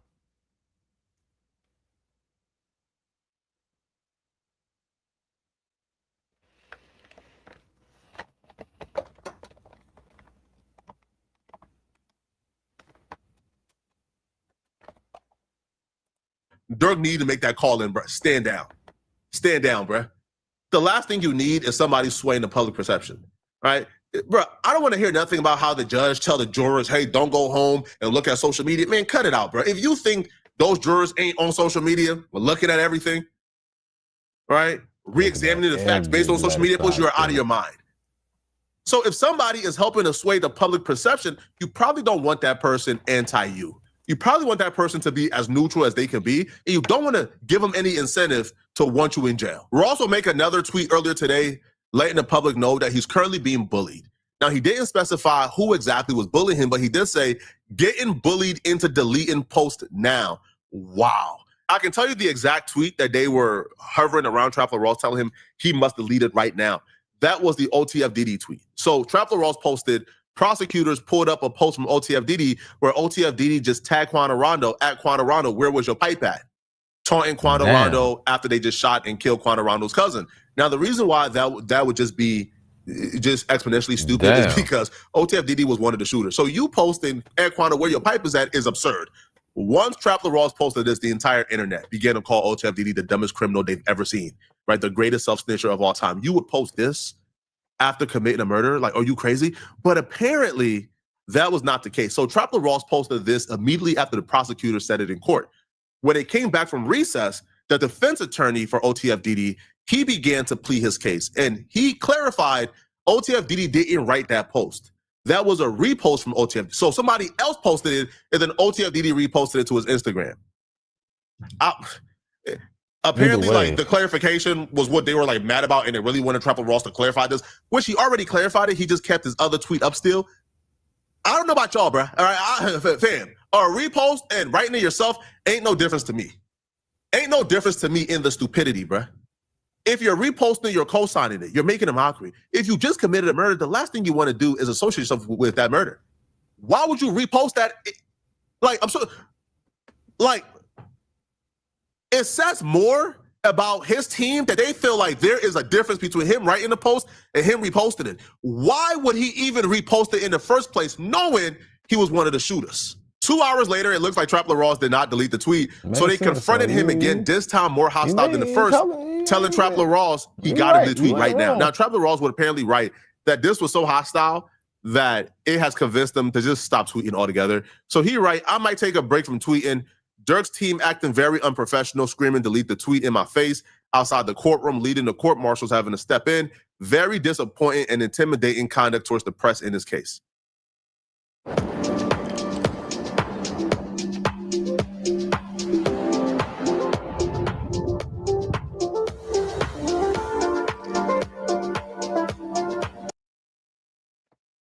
Wow, I cannot believe what just happened inside the courthouse. This isn't even about Dirk. This one's actually about me. There's been a very controversial post that has been going around. Everybody's very upset that I basically did a tweet about that post that Dee Dee had reshared, right? The prosecution had worded it in a way that it sounded like Dee Dee had posted it. And I posted that on Twitter. I came back and Dee Dee's lawyer spent a whole hour breaking down in meticulous detail how this was a repost. It wasn't an original post. Dee Dee hadn't typed the post. He had reposted it into a group chat. It was that post that said, at Quando Rondo, we're your pipe at gang. He had reposted it into a chat along with his own comment, basically saying he looking crazy. Like he basically, it was he playing crazy, right? So as soon as I got out of court after hearing Dee Dee's lawyer argue that point very, very well, maybe a little bit too well, maybe the point had already come home before, you know, he talked about it for a much longer time than he needed to talk about it. And I felt like he might have brought more attention to the fact that that was a bit of an unsavory thing to repost. I posted that. As soon as I got out, I said, Dee Dee's lawyer just clapped back. But for some reason, it seems like the people at courthouse, the people that have been following this case, and Dirk's team specifically, they're not reading everything. They're over here reading the transcripts, but they're not reading all of my tweets. So everybody was upset about the tweet that I posted when I got out of the courtroom the first time. Nobody had talked about the second tweet where I said that Dee Dee's lawyer just clapped back. And I got confronted by Lil Durk's PR woman. She screamed in my face outside the courtroom, delete the tweet. I said, what do you mean? Like, what about Dee Dee's lawyer talking for an hour about, you know, basically making the point? I said, I came out the courtroom. I was given the impression that Dee Dee had posted it. Dee Dee's lawyer went back into the courtroom. He made it very clear. He made a very long, extended, maybe an overextended argument about why that wasn't the case. He got his point home. He got his point further than home, right? He got the point so far home that he might have, you know, left it on screen a little bit too long and made things look a little bit bad. Dirk's PR person said, I'm not talking about that. We're not talking about that. So they're just ignoring the facts. They're pressing me over stuff that's like incomplete information. I'm just coming out the courtroom, giving you guys the updates as soon as I possibly can. Yes, sometimes the prosecution are going to say things that aren't true. Sometimes the defense are going to say things that aren't true. Brian Steele said several things that are absolutely false. When you read these comments, I think people kind of felt what Trapler Ross was saying, but then he kind of lost a lot of people with the Brian Steele thing. So one person says, you're not a lawyer, so your opinion on Brian is irrelevant. But no, I don't think it's irrelevant, bro. I think Trapler Ross, who have done a lot of research, who have studied this, he knows like basic things like, no, the person who gave Lil Tim the name like King Tim was not Quando Rondo. So I think Trapler Ross is probably qualified as much as anyone else to call out Brian Steele if he's saying something that's not true and not correct. But him correcting Brian Steele is convincing people that, okay, like maybe you do got something against Dirk, which I don't think is the case. I just think that's what people is, right? Like it's interpreting that as. Now, some people, it's telling Ross, like for example, West Coast Game Wars, man, keep going, Ross, keep doing your thing. Somebody said, because this shit is all about the picture that they can paint. A lawyer's job is to paint a picture for the jury to make them believe and think otherwise, especially if a motherfucker is guilty. So if this motherfucker, Dirk's lawyer, is trying to paint a picture to the jury, and this motherfucker call himself being what you call them niggas that tell the magician tricks? I'm trying to be one of them stool pigeons. You fucking up the illusion of what the artist is creating for the jury. And then if you're doing that, you, in all actuality, is poisoning and hindering the freedom of a motherfucker in their case and what they paying a motherfucker to do, if that's what you're doing. And then it's like, damn, why you doing that?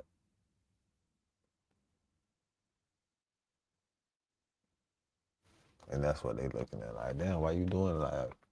Like that's man Ross. I think what people are saying is that all your content on this case seems biased towards the prosecutor.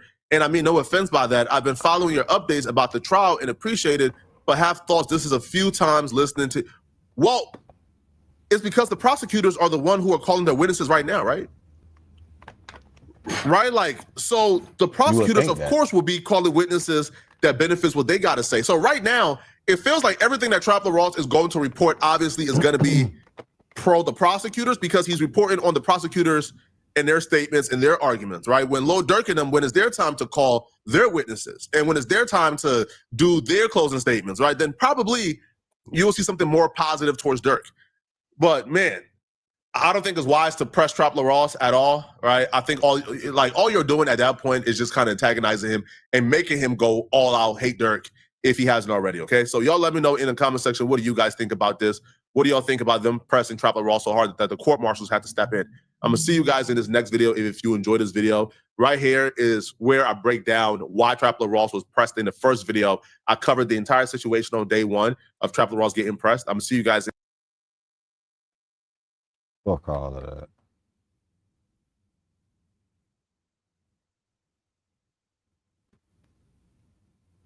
OTF Jam for testimony breakdown.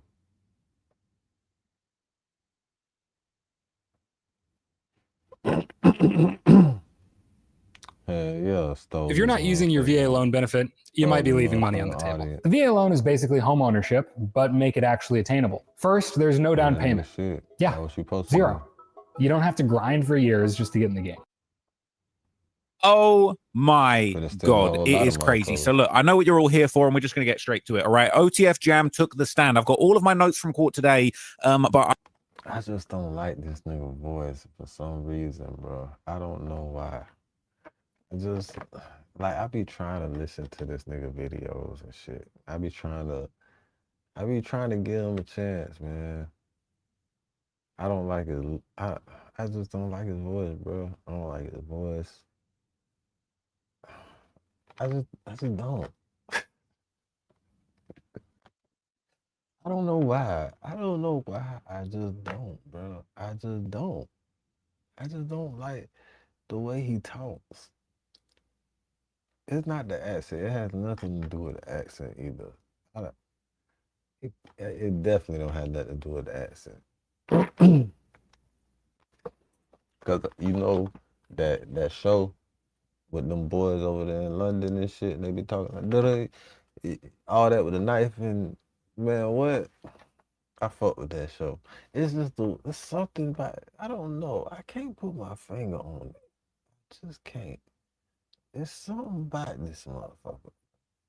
I don't know. I don't like his voice. There's something in his voice that make me not like it. Not listen to his shit. I ain't gonna say not like, I don't know that, but not like to listen to. I don't know, man. But he be grinding though. He be on his motherfucking job. And you can't knock the hustle. You know what I'm saying? If there's one thing we do over here, this is hustlers on a mission every day on Make TV. We in a lit house, you feel me? We gonna keep the light within us shining bright straight like that. We gonna see how far we go. I'm certain that you guys don't care about what was going on with the detective, what was going on with Brian Steele grilling him, what was going on with me getting screamed at in the hallway. I know you guys just want jam. All right, you guys want jam, and I'm going to give you all of the jam testimony. Now, obviously, I'm sure transcripts will come out eventually. People will cross-reference. And look, I'm not saying that I'm the perfect note taker in the world. There might be some small mistakes, some small misquotes in this video. I apologize if that's the case. I wrote down everything I possibly could as quickly as possible, and this is the closest thing you're going to get to a transcript at this point in time. All right, I'm doing my best. Okay, sorry if people are upset about that, but it is what it is. Okay, jam did testify in the second half of the day after lunch. It was absolutely insane. They tried to get me thrown out of the courtroom. They lied and said that I was wearing Meta glasses. Now, if you know me and you know my channel, maybe these glasses look a bit chunky around the corner, but these are not Meta glasses. These are the same octagonal lenses that I've been wearing for years. Where are they even from? I forgot where these are from. They're from Catch London, all right? Arnold Circus Grey 28 lenses, all right, or frames. No Meta glasses going on here. A bunch of people tried to lie. They tried to snitch on me. I couldn't believe it. I felt for smirk. They were snitching on me. They tried to get me kicked out of the courtroom, but it didn't work. And I know that the Dirk stands are fuming, all right? Because I've got all the goods, and I saw Dirk get fucking cooked. Jam absolutely went crazy. He went ballistic on that stand, okay? So let's get into it, all right? Let's just get into it. I've got so many. Ballistic is a wild choice of words. Jam went ballistic on the stand. No, you won't believe everything Jam said, and I'm going to tell you absolutely everything that he said. There were moments where I felt sympathetic. There were moments that people were probably angry at him, but here it is. They brought out Jam, all right? It was freaking crazy. They brought out Jam, and the first thing they said, all right, they basically said, Before Jam hit the stand, they said, look, we're going to have cooperators coming in to testify, all right? You got to treat them like you would any other witness. They are in custody. They're not wearing suits, but the judge said you got to treat them like any other witnesses. And while this was going on, Dirk was kind of like swiveling in his chair, like he was nervous as hell, all right? He put on a fake smile when he spoke to his lawyer, like he was acting like he wasn't just about to get absolutely beat, battered, and fried. It was, I would not want to be Dirk today. It was an absolutely awful day. I was getting a hard time in court, but it wasn't a shred on what Dirk was going through. Absolute cookout was going on. So they brought in Jam, all right? Dirk looked back at Jam, and it was weird because they sort of brought Jam. I thought Jam was going to come out from behind the judge, and it's like they brought Jam past, but then they kind of tucked him away. It's like, imagine like, I don't know, almost like a stage, like, you know, it's like a podium, but there's gaps on either side of it. So we kind of saw Jam walk past and then back behind it. Dirk looked around and saw Jam, caught a glimpse of him, and then he disappeared again. So you could tell his heart was probably beating through his chest. So Jam came out, all right? Dirk looked right at Jam and then looked down. Jam looked right back at Dirk. It seemed to me like they locked eyes, and the rest was history, man. Dirk was looking down. He was looking defeated. It was a tough day. And the rest was Jam looked right back at Dirk. Dirk looked right at Jam and then looked down. Jam looked right out. All right. Dirk looked right at Jam and then looked down. Jam looked right back at Dirk. It seemed to me like they locked eyes, and the rest was history, man. Dirk was looking down. He was looking defeated. It was a tough day for him. So the first thing they said, all right, I wrote down pretty much everything that Jam said. All right, the prosecution asked him, you pled guilty to federal crimes. What were those crimes? And apologies if I got some of the wording on this wrong. I'm not perfect. I'm writing all these notes by hand. My fingers are sore. I have literal calluses. I've got a big sore callus on my thumb where I'm holding the pen, but I'm going hard for you guys to get you as much info. So if any of this is slightly wrong, I apologize. This is all alleged, and this is Jam's testimony, okay? I'm not going to have Dirk's team screaming in my face again. Not having that, all right? Very unprofessional. But anyway, he said, I've pled guilty to federal crimes of conspiracy to commit murder for hire, kidnap for murder, and robbery murder. 3 murders. He copped out to 3 murders for his deal. Jam get out that jam by copping to 3 murders. He identified himself in the footage. They showed the footage of the hit on Lil Pab, and he said, what do you see? He said, I see me. That's me with the red and white Prada shoes. Now, I thought they were Jordans, but turns out they were Prada shoes. I guess Dirk did get Jam right after all with the Prada steppers on. It's crazy. All right. The prosecutor said to Jam, do you see anyone else who participated in that murder in this courtroom today? He said, yes. He said, Dirk, Dee and Lil CVL Shorty, all right? David Lindsay. But he was like, I didn't know the guy's name. I just knew him. He was a Shorty from CVL, from another set in Chicago. He did. Pointed them all out. Boom, boom, boom. Oh my God, it was savage. It was savage. He did. Anybody else who participated in this murder? Yes. Dirk, D. A killer rat. I could not believe it. I could believe it. I could believe it because I've known about this for years. But you know, I basically killer rat. It was crazy to actually see what we all knew, what we've known is coming for years to actually happen in front of our faces. Absolute insanity. So after that, they basically said, you were targeting, were you targeting Lil Pab, Savia Robinson, the person that got killed? They said, Jam said no. We were targeting Quando Rondo. It was meant to be a revenge killing for King Von being killed. And so then it was time to take everybody back, all right, back in history, back to the past, back to the block of Chicago where he basically told the whole story. He said he's from Southside Chicago, Inglewood. He's lived there his whole life and he's 34 years old now. He was involved in the gang, the Black Disciples. And I'm not going to lie to you, when this was going on, I made a note. Drew Findling had his head in his hands. I think it might be over with, but it depends. If Brian Steele can clap back and do a good argument, it's going to be great, but I'm not sure. So he basically explained the blocks and the clicks that he was involved in. He said he was Lamron 300. Lamron 300. He said he got blessed in the Lamron Black Disciples when he was age 9. Dirk looked pissed. Dirk swiveling in his chair like. If you got hit, even if you were not driving, you need to try this. Because if you were in a car accident in the last year, you could be owed a large cash payment and not even know it. Even if you weren't driving, all you have to do is click the link in this video, answer 5 simple questions about your accident, and see if you have a case that could be worth money, like this, or even like this. If the accident wasn't your fault and it happened in the last 12 months, you could be owed a lot more than you think. Damn. And this you know, doesn't just apply. Niggas was hoping he was gonna try to do some Woody shit, right? You know, everybody, all his niggas was hoping you know, they talking about Jam doing some shit, man. They talking about Jam taking that stand, doing that bullshit, man. Talking about Jam doing that. Difference is state and fed. Difference is he ain't Woody. That nigga. Oh.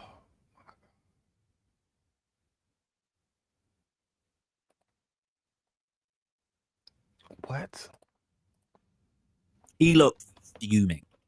He explained the blocks and the clicks that he was involved in. He said he was Lamron 300. Lamron 300. He said he got blessed in the Lamron Black Disciples when he was age 9. Dirk looked pissed. Dirk swiveling in his chair like he looked fuming.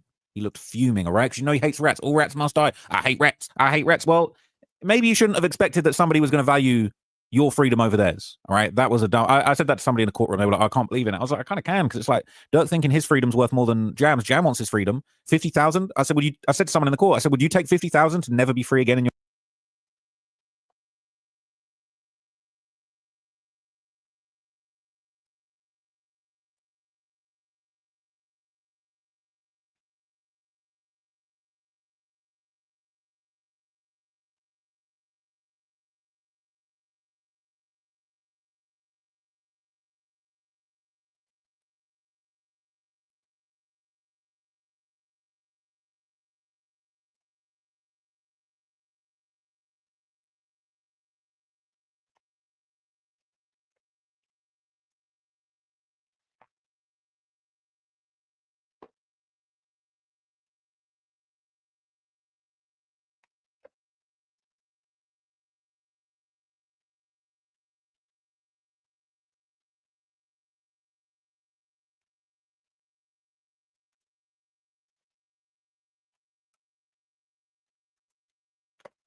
in your life, bro, it ain't worth... It's priceless, all right?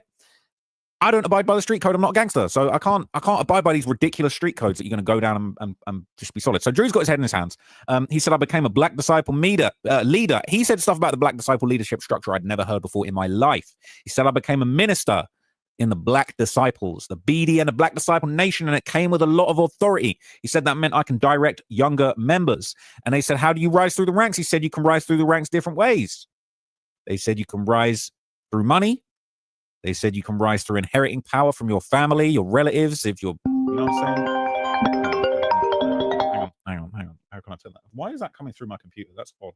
I don't even have a device that would be making that sort of noise. So anyway, in addition to that, all right, we basically then heard, okay, that he said, I rose to power in the Black Disciples through violence. He said Lamron and 300, it's the same thing. He said 300. I never heard this before. They said, where does 300 come from? This is the first time Dirk's whole gang affiliations got blown wide open, right? He blew the back doors wide open on this situation. He said 300, it comes from the movie 300. And we never back down. Lamron never back down. Lamron will never back down like the Spartans, right? And when he said that, Dirk gritted his teeth. Dirk was like, grimaced, all right? He said, Lamron 300, we the Spartans, we never back down. Bro, I never heard no chiracology, no nothing talking about that before. Jesus Christ. This is going to be a long video. They said, how does the Black Disciples work? He said, we had regular gang meetings where Dirk and Dee Dee participated. They had Black Disciple Nation business. They had regular Black Disciple meetings every Friday. But also, if something went down, we would have an emergency BD meeting, depending on the situation.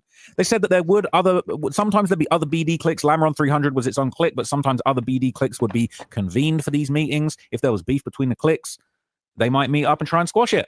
He said, explain some slang. He said, get into it means beefing with each other. He basically said that murders could be discussed at those meetings. You might discuss, gangs and cliques that are into it with each other beefing. He said, I took an oath to the BDs to get blessed in. Bro, people talking about, OTF, it's just some music shit. It's not some mafia or John Gotti shit. This ain't a mafia trial. They sounded like the mob. And Dirk said in that song, what is it? Went Hollywood for a year. We ain't moving like no street N-words. We moving like the mob. Apparently they were. Jam said, I took an oath when I was blessed into the BDs and I got to abide by 3 laws. I have to sacrifice my life for the nation causes. I have to abide all commands of kings and chiefs. And when he said that, I went, whoa. I have to abide all commands of kings and chiefs? Well, like King Von? Well, like Chief what? Well, like Chief Keef? Kings and chiefs? Oh. Kings and chiefs. King Von. King David on King David. It's all making sense. I ain't never heard none of this about the BDs before. Insane. He letting the nation business be known. And number 3 said, I will salute all. Another reason.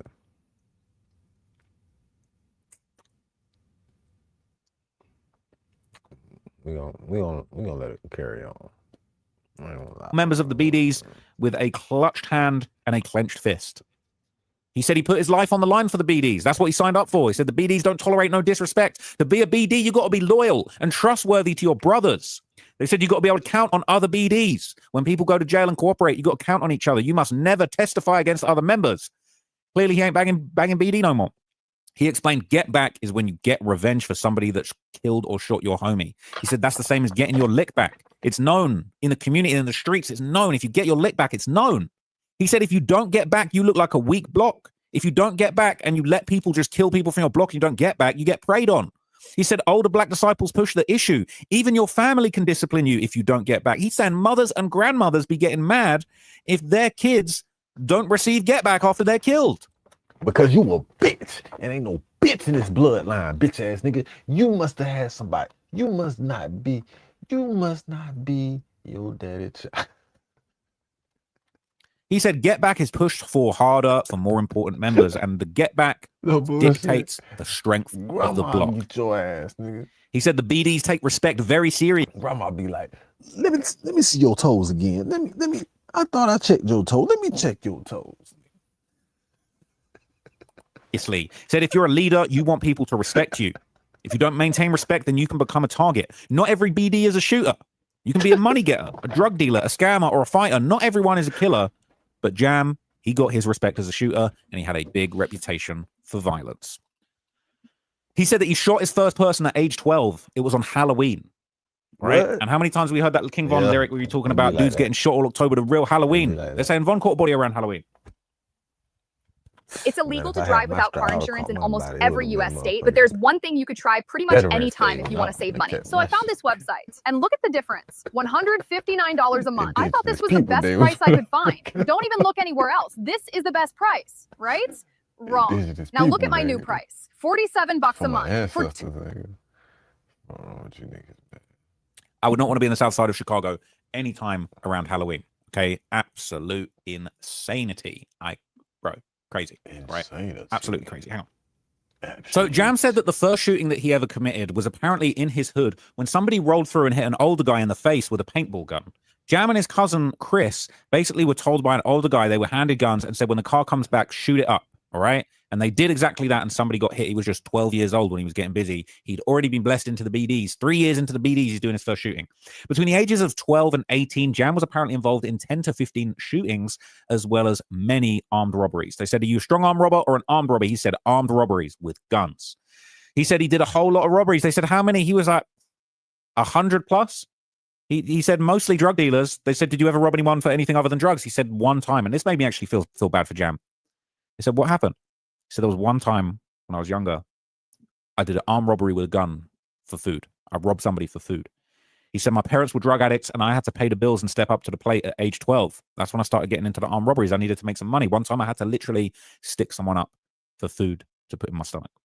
He said that when it comes to having a name in the streets, that's having respect. He said, getting money, being a shooter, having respect. You can have a name in the streets for various things, and he was a shooter. He then outlined his first murder. He said in 2010, he was in a robbery in Racine, Wisconsin with another BD. They asked him to rob somebody that their father had dealt drugs with. Apparently things had gone wrong. The BD said that this guy had cheated his pops out of money, so he was sent to be part of a robbery. They went into the store, they locked the door, and they put the guns to the guy in there. There was a fight happened, and Jam was told to shoot him. Jam shot him once, and then the guy said, no, he's seen my face, kill him. Jam then put a gun to that person's head and pulled the trigger and executed them. He was just age 17. So when Jam was arrested in 2023 after Lil Pab's murder, Jam confessed to this crime and he pled guilty after speaking to the FBI. He explained that he knew Dirk for years. He'd first met him on Normal Ave, Lamron, okay, around 2007 to 2008 when he was aged about 14 or 15. He was already popping people in the streets. He said he knew Dirk was a BD from Lamron 300. He said Dirk was at the BD meetings. He was at parties, all right? And after Jam got out of jail at one point, he saw Dirk around. He saw him doing the Lamron handshake. He knew that he was blessed him.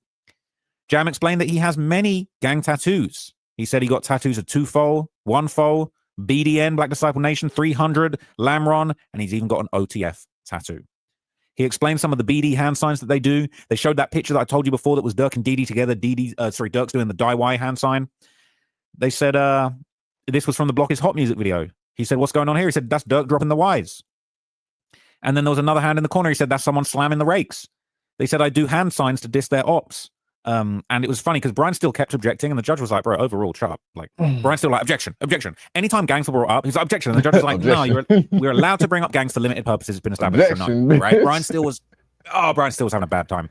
He had a good morning, but this was a very, very bad afternoon for Brian Steele. So after that, we basically kind of saw it go from there. That he said, Brian Steele tried to object to stop Jam from talking about 051 Young Money in the gang signs. Overruled, the judge let him talk, and Jam said, dropping Ys is a diss to 051 Young Money.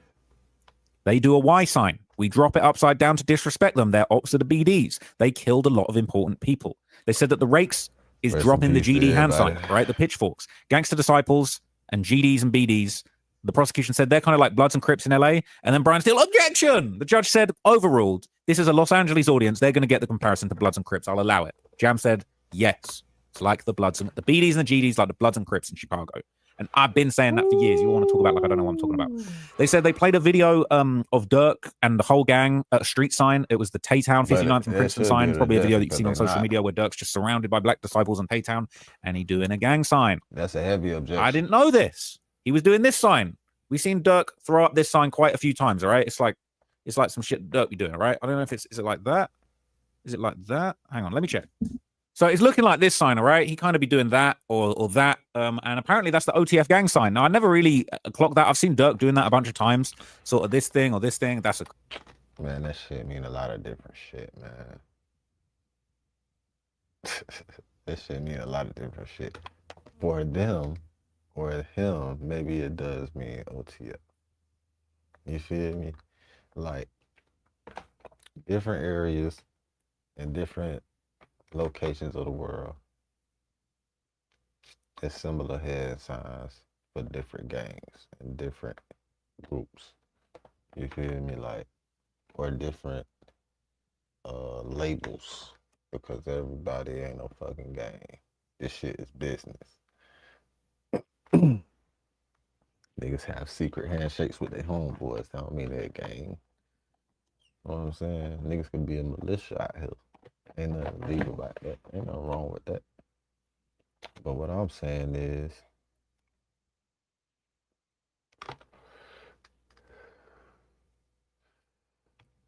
I could throw up 3 gang signs right now, right?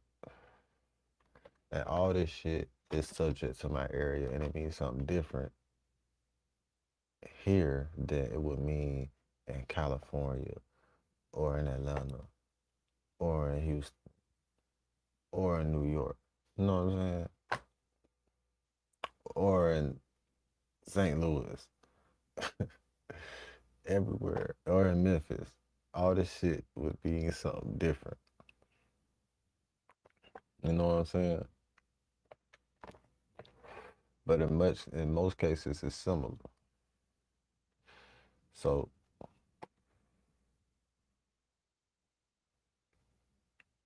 anyway, I'm not gonna get that deep in shit, because I don't know shit about gangs. I just understand niggas because I am one. The crazy picture to choose. But apparently that's the OTF gang sign. Jam said he was throwing OTF. All right. Apparently there's a separate sign that they do for Von. We didn't see that getting pointed out, but I've just seen a image of Dirk doing a sign that could well be the Von hand sign. I'd never seen this before, but there was apparently another OTF gang sign, which I hadn't seen this one before. That's low-key fly. Listen, hold on, go back. I'd never seen this before, but there was apparently another OTF gang sign, which I hadn't... Listen, that's the original OTF gang sign. Now I seen that for OTF. I don't even know if that's the original, but I know that's the one that I seen. I know that's the first one I seen. That's the first one I seen and shit, right? So, what the fuck? Don't do this shit, stupid ass phone. Alright.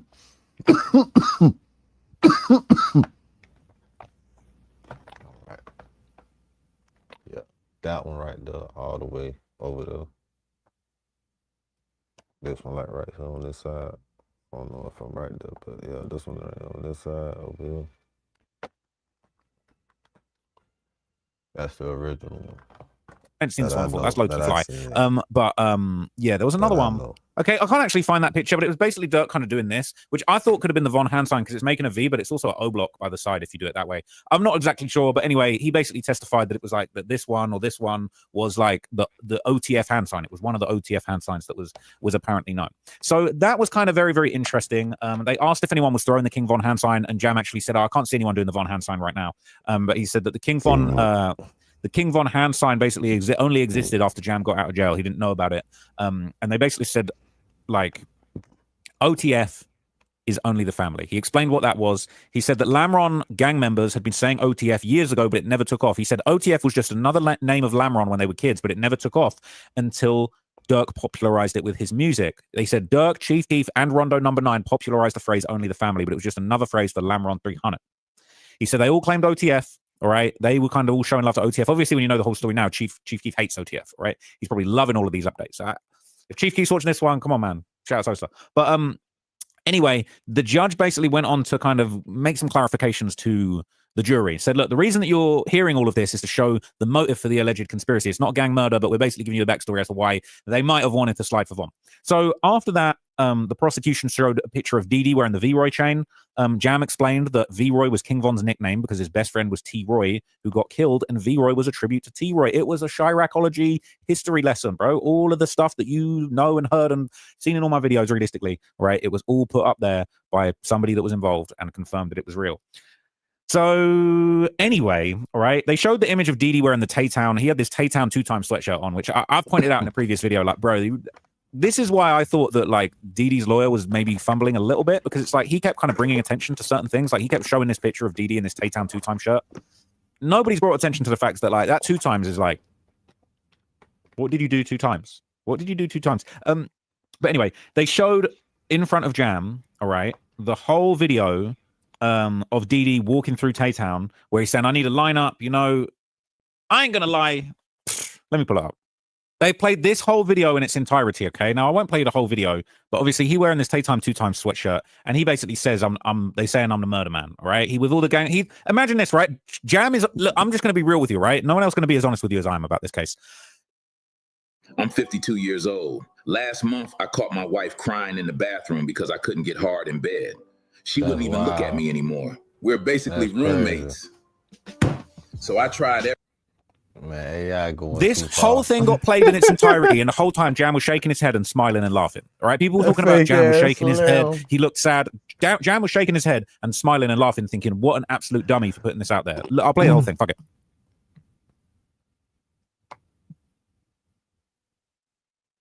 What a sound. He got the Drake. That's a song by the way, man. Play shit out of context. Y'all, that's weird. Sure. Bear in mind, Jam's looking at all this, just being like, "What's up?" I'm gonna do what Jam did. Here go HB right here. HB, just join. Fuck you, HB. I swear you ain't even pop out. There's no members right there though. You know where we at? You know where we at, HB? Got my boy Jerry in the trenches. Show me how you really feel, y'all. Put that stitch cord on your ass. I'm gonna spank your ass like fucking Elroy did that ass. They talking about Dee Dee a murder man for sure. That cool. Somebody roll up with me, man. Oh, it's not you. It's not, man. Roll up. He is. It's 214. Roll up, man. Do not come on my last here. No goofy shit. Go ahead and troll somebody else, clown. Straight up. Baby Trainer, how you coming? They say what Baby Trainer? It's a lot on my head. Yeah, so Jam was shaking his head and sort of chuckling at this. So look, I've shown you guys that video in a previous video, but basically they played the entire thing. It was quite long. It was quite excruciating. Jam kind of chuckled and shook his head through the whole thing. It was surreal.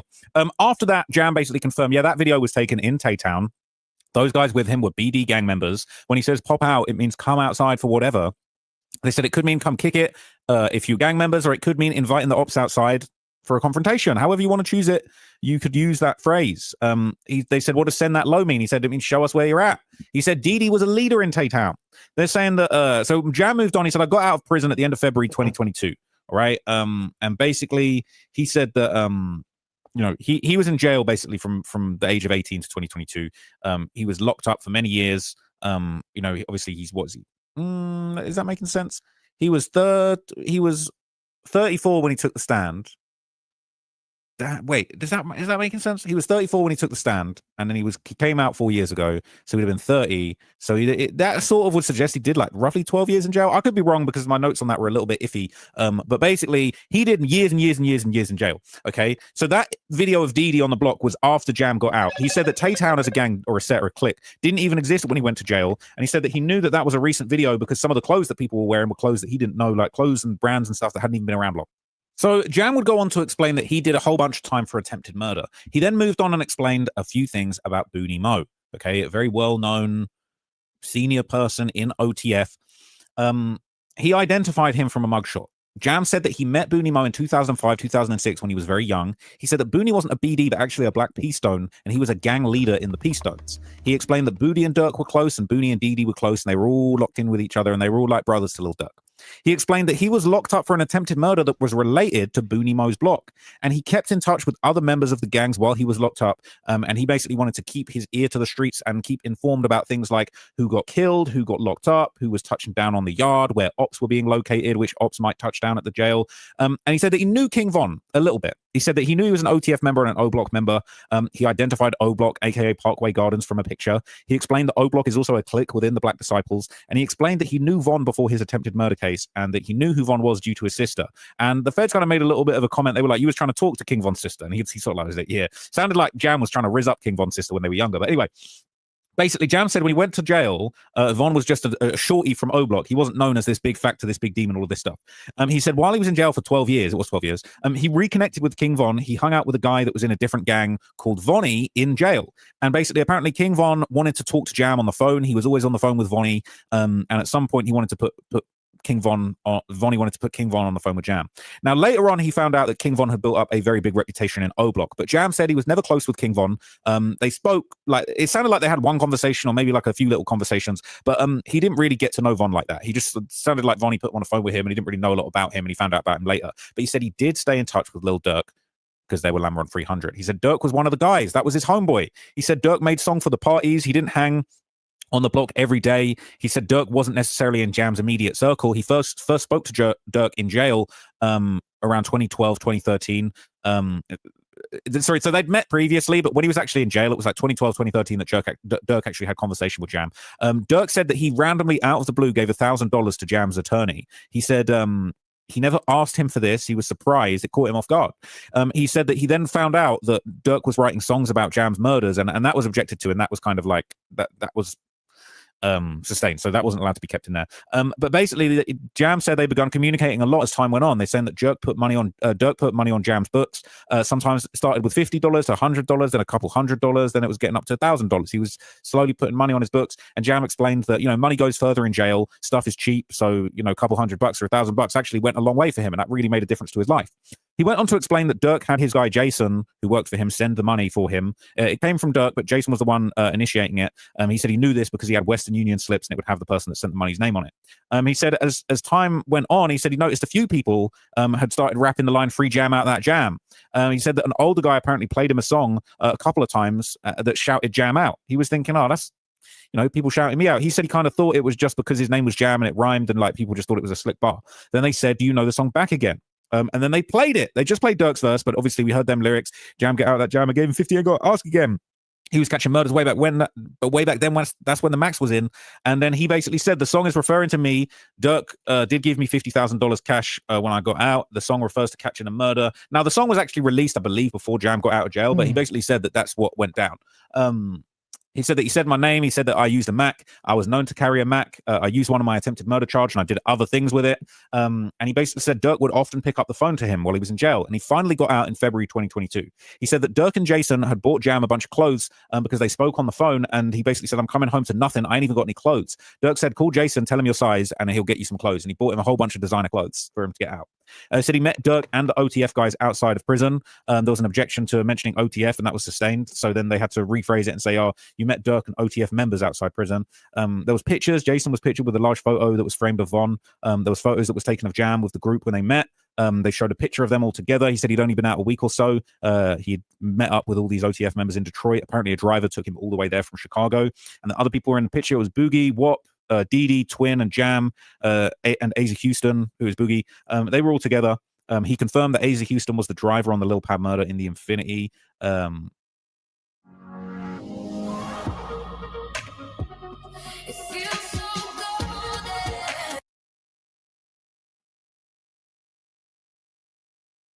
Or he was a driver in the Lil Pab murder. He was a GD. He'd apparently grown up around the ways, basically in an area where they had a lot of mixtures of BDs and GDs, but he was OTF too, and it was his connection to Lil Durk's brother D-Thang that allowed him to kind of slide with the BDs, even though he was GD. So it would be pictures of them together inside of a nightclub. We saw Jam with Dirk, Doody Low. He identified Doody Low, and he said that he basically met Doody Low kind of through Dirk and them. So yeah, that was interesting. So from there, they would show more pictures. They would show a picture with Dirk and all the guys in the club. We would see Vonnie on the far left of the picture. They would talk about when they kind of first all kind of met. So apparently Vonnie was the one that was always collecting Dirk's cash. When Dirk was playing shows, Vonnie was the one collecting big bags of cash. He was going to the shows. He was talking to the promoters. He was getting the bags of money and giving it to Dirk or Blood. He said that one of the first times that he kind of ran into him, he was out and Vonnie basically bought 2 big bags of cash to Dirk that he was being paid for the show. He said that was the first time he saw Dirk. He saw Vonnie, and he was Dirk's money man, and he saw Dirk's money. And he basically explained that he didn't know Vonnie's real name. He just called him Cuz back then. And basically everyone in OTF called Dirk Blood. He basically would explain that Vonnie was handling Dirk's money, and he handed out guns to everybody every time wherever they traveled, Vonnie was the one handing out guns to everybody and also securing cars. Every state they went to, Dirk apparently told Vonnie to get Jam a gun. They said that he knew that he will use it to protect Dirk.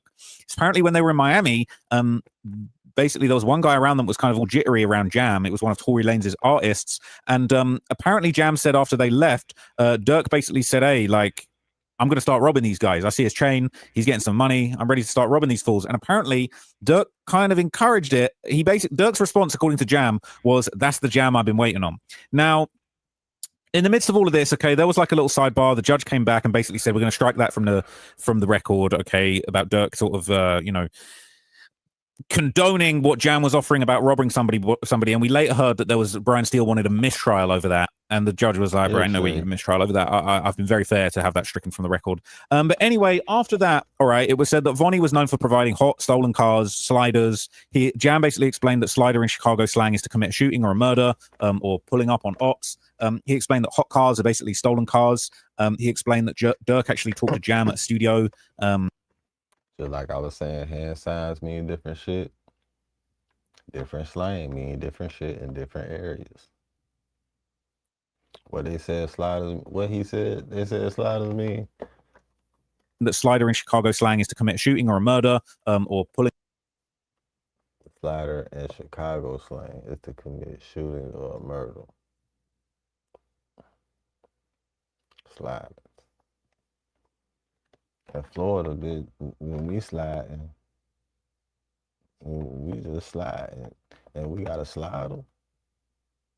It's a little shown, a little hole. That's a little slider. You know what I'm saying? Or if we in a slider, man, we got a slider. That might be like a little stolo. You feel me? Nah, you might do some bullshit in the stolo. You know what I'm saying? But it ain't gonna be no slider. What they talking about in Florida, they talking about goddamn, what would we call that?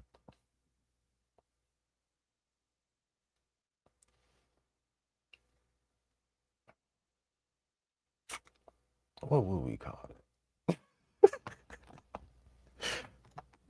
Pulling up on ops. He explained that hot cars are basically stolen cars.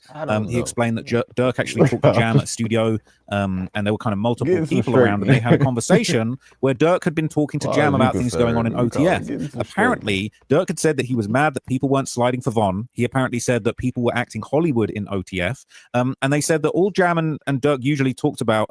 This kind of didn't make sense. I don't know if this was wrong, but he said that while Dirk and Jam were in custody, apparently they were in custody at some point together.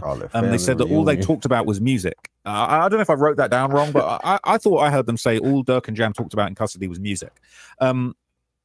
But it was kind of random. That comment felt a little bit out of place. So if I've written that down wrong, we'll see in the transcripts when that comes out, I'm sure. But basically, there was a sidebar. We ended up coming back, and Jam talked about Slide for Von. He said that he knew Slide for Von and what that meant. It meant to do something for Von being killed. They basically explained that he spoke to Dirk about it. They said that Dirk hates the Slide for Von comments. He hated going online, and apparently the comments were getting to him. Dirk apparently spoke to Jam about Quando Rondo at a studio in Atlanta about a month after Jam got out of jail. Dirk basically was present with a number of other people, including Dee, Doody Low, Wook, and Twin, and Jam, and there might be one or two other people there that I didn't quite catch. But anyway, apparently Dirk talked about 6ix9ine trolling him about Sly for Von to Jam directly. He said that he was mad about people not doing what they rap about, and he said if MFs catch Quando or Tim, they're going to be straight. You ain't got to worry about nothing. Catch him and kill him, basically, is what he was inferring. People nodded their heads, and apparently somebody in the room said, oh, what, we talking like 500K to a mil, half a ticket to a mil? Jam couldn't remember who said that, but Dirk basically said in response to that, whatever. MF's going to be straight. They won't have to worry about nothing, all right? If that was the case and Jam got $1 million for this, we might be in a different situation. But anyway, apparently Dirk basically felt that FaceTime was like the best way to communicate. He felt that the FBI can't listen to FaceTime, so he often did kind of FaceTime calls and FaceTime audios and things like that. And basically, they said that Booney Mo and Dee would always speak on FaceTime. He explained that Dirk was frustrated by the Slide for Von comments and all of the trolling, and they showed that lyric where Dirk said, they be on my page like Slide for Von. I know they trolling me. Got it back in blood. That's what it is. Like that. Got it back in blood. That's how it's supposed to be. Basically, don't talk about it. That's how it's supposed to be. I couldn't write all that lyric down. I mean, it's a famous lyric. And basically, he explained that get it back in blood. This is revenge. People bleed when they get when they get shot. People bleed when they get shot. So get it back in blood is basically to get revenge, to shoot people in retaliation. And basically after that, they said, look, you don't know how it's supposed to be.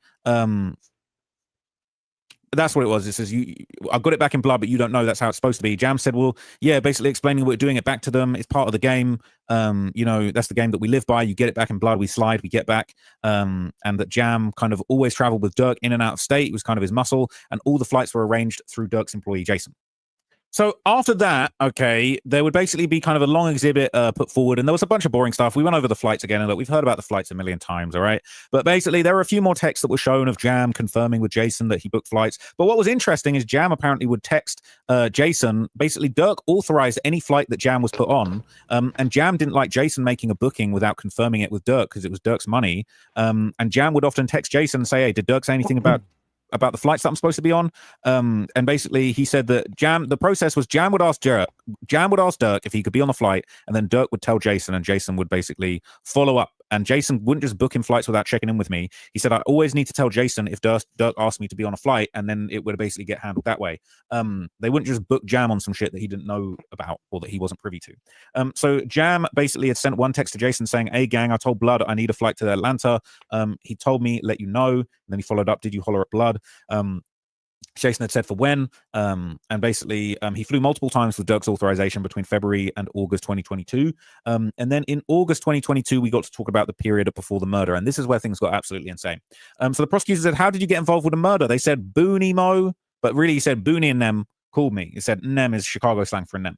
He said, I was dropping my son off to soccer practice. I got the call from Booney Mo, and that same day I flew to San Diego. Booney said that he couldn't go on a hit himself because of his parole officer. He said when he spoke to Booney Mo on the phone about suddenly having to get on this trip, he could hear Dirk's voice, but it wasn't a three-way call. He had Dirk's voice on a separate phone. He said, Booney said, Blood, you there on the other line? Basically confirming that Dirk was on this three-way call. He said that everybody had multiple phones in the crew, Dirk, Booney, everyone. Booney basically said that Threat Nem weren't answering the calls, so they reached out to Jam to see if they could get Dee on the phone. That's Threat Nem. And it sounds like not everyone was always picking up the phone immediately. But he said that they didn't give him any info about the trip. Jam said, I could tell something was going on because it was all rushed. And Jam wanted to know what was going on, so he called Lil Durk twice. But Durk didn't answer, and Booney called Jam back, and he said, yo, Durk doesn't want no one calling his phone who's coming to LA. He doesn't want no contact with anyone that's going to LA. Now, that's fucking dumb, right? Because it's like he's already tried to call you twice. But anyway, it don't really matter. But like Dirk must have thought he was some mastermind criminal, but like he really wasn't that smart. So after that, Booney said call Jason to book the flights. Jam called Dee. They called Dee, Boogie, his cousin Chris, who agreed to come, and then he said he'd lost his ID. That was William Malcolm. I'm not gonna lie, he was lucky that he didn't get on that flight. Oh my god, it's been a long day. Anyway, basically Boogie, aka Boogie and Asa Houston. Boogie, Asa Houston, all right, aka Boogie. They basically said that Jam said he was his rappy. That's like his homie that he's with all the time. So Jam sent all of the flight info over to Jason, and we did see those previously. We're seeing flights day in, day out, flights. The prosecution showed the messages of Jam sending the names to Jason, even IDs in some instances. And they basically said, apparently Jam was told, Blood don't want you to fly to LA. Jam got word that Dee was coming, and they all went to the airport and got on the flight. Jam confirmed after being shown the picture of him at San Diego airport. He said, that's me and that's me and Boogie pulling up. I'm not sure what the time was. And obviously Dee was on the same flight, but he didn't come out at the same time of the airport. And then there was a picture of Jam getting in a black truck at San Diego airport. Jam said something funny. He said, we didn't take no orders from Vonnie. He's a nobody, all right? He just gives us stuff. He don't tell us what to do. And then basically what it sounds like is that Boogie and Jam, they left San Diego airport and went to a local Hooters. And that's when they spoke to Doody Lowe. And it was basically confirmed at this point that Doody Lowe was co-conspirator 4. He was the one that gave the location to Quando Rondo. Some people are putting it out there that Damn. That's not what I heard in the courtroom, but hey, who knows? I could be getting screamed at by Dirk's team tomorrow about that. But I'm just going by my notes and what they said. Basically, apparently Doody Lowe, and it's crazy that his last name is Lowe. It's not his real last name, but Lowe. Bro, he the one giving the Lowe, allegedly. He apparently let Jam and them know that somebody at a weed dispensary that Quando was going to buy some weed from had basically told them, and the plan was to catch Quando and kill him and use this kind of weed purchase thing as a way of kind of, getting the drop on him. They said previously they'd got some information about where Quando was from, but it was unsuccessful. They weren't basically able to kill him like they had hoped to. Now, this was where the testimony got insane. Yo, it's that boy Heat. It's too much dance. It's Prawooz. And today we're using Librarian on Timbre. Let's get to it, man. Yes, sir.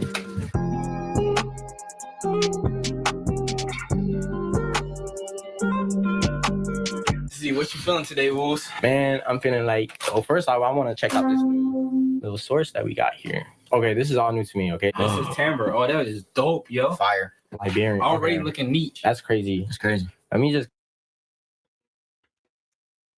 And shout out to Doody Lowe. I've got no problems with Doody Lowe. Jam doing a lot of telling on Doody Lowe. That's all I know.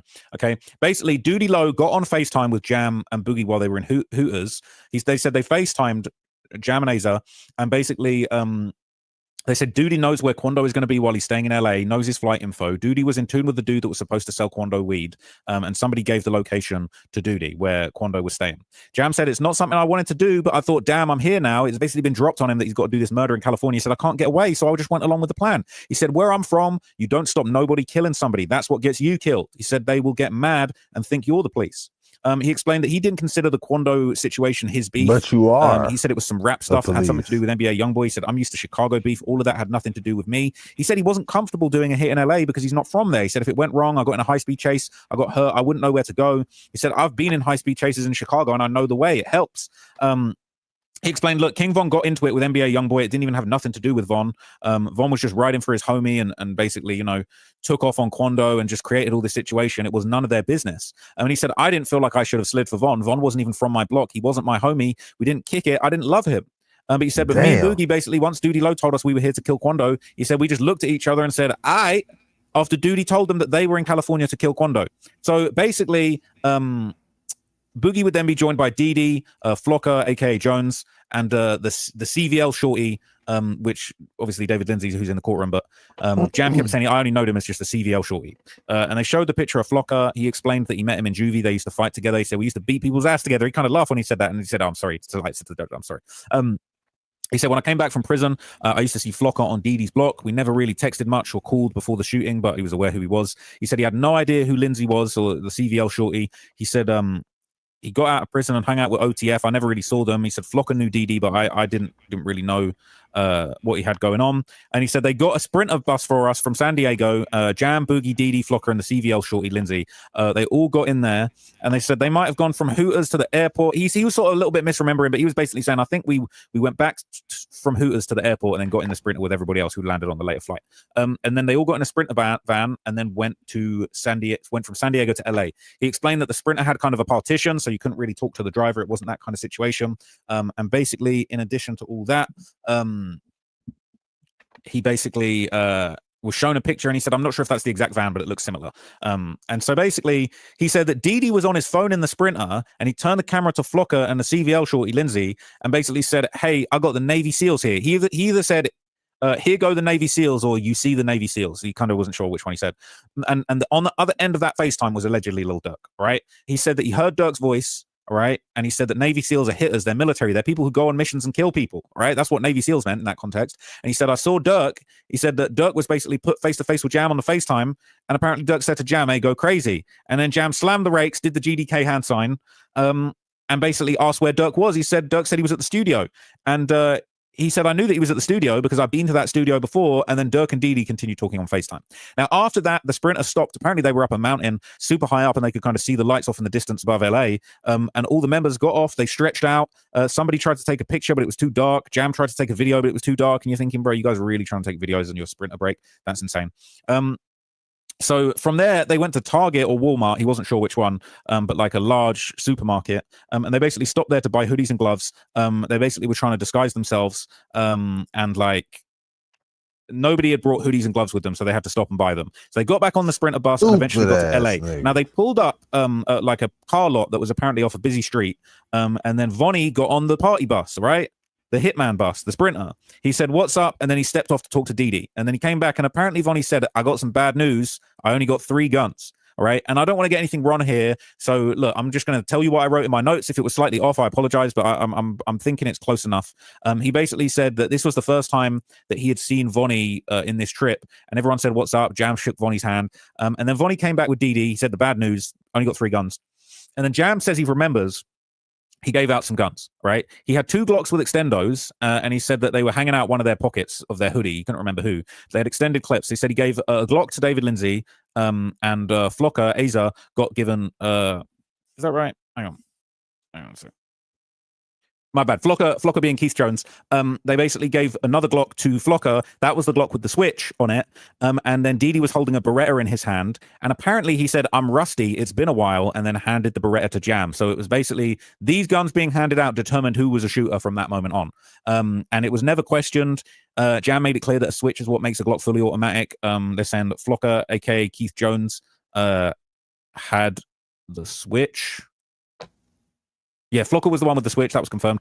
And then they basically said someone was delivering a 4-door car. It was white with tinted windows. This was the slider for the murder, the Infinity. And he said that the person that dropped it off, he didn't know who they were, but they wiped off the door handle with their sleeve, got paid, and then left.